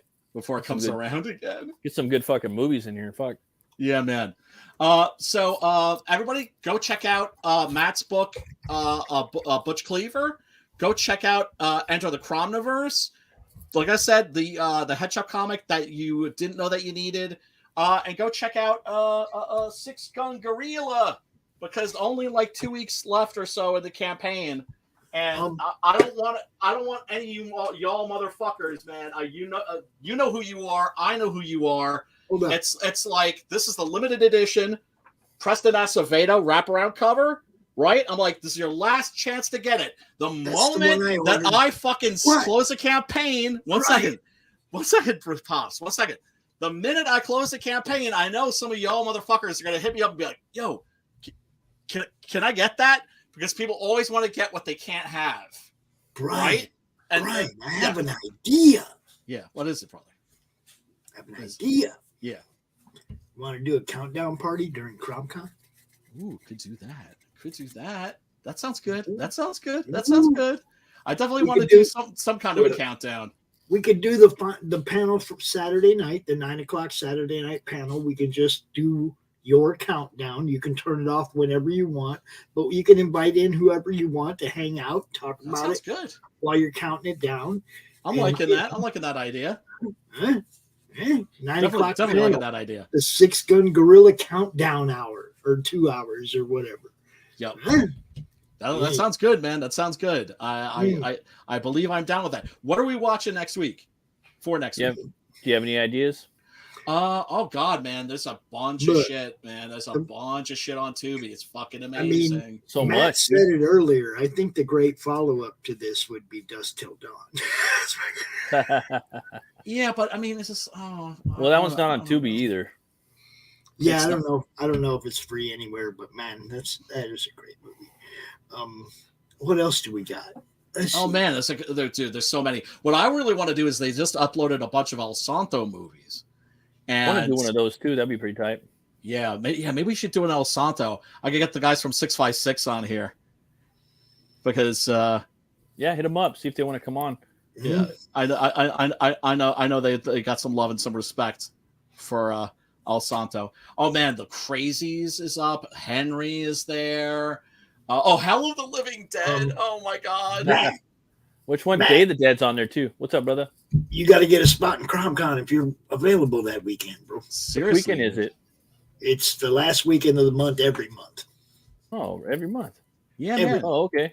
Yeah, if you haven't been on there, dude, for sure. That way, I don't leave anybody out. I don't do this once every 6 months and only so many campaigns get covered. This way I can pretty much cover anybody's campaign who wants to come out and talk about it. I do this every month, so yeah, man. You still got Butch Cleaver. It's still active. You come out, get you for sure, bro. Spot. I'm pushing this shit hard as fuck. I haven't pushed that hard, but I'm going to get a little more pushy with it. I only got 85 backers, which is fucking awesome, but I want to get to 100. Yes, you know what I mean? Yes, 100. I want that 100 mark. I'm going to be working on Hell War for the next year and a half, maybe 2 years, and fucking, whatever else I'm going to be working on. And I want people to pick up some Butch Cleaver. I want to sell out of Butch Cleaver 1 and 2. I want to do some reprints. No, we're also doing a music and comics panel Friday night on the 27th for the kickoff show. Oh, thanks, dude. The kickoff show, Matt. Yeah, for sure, Matt. You got. It's the madness, damn it! It's the madness. You got to be part of the madness. I got to squeeze in there, man. I haven't done any Butch Cleaver streams, so that'd be cool. For a really long time. Let me know which day works better, Saturday or Sunday, and I'll let you know what times are available. Dope. You gotta hustle, but you gotta hustle, B. You gotta hustle. Seriously. But anyway, everybody, thank you so much for tuning in. Smash that like button, smash the subscribe button, and that little bell. And we will talk to you next week. Peace.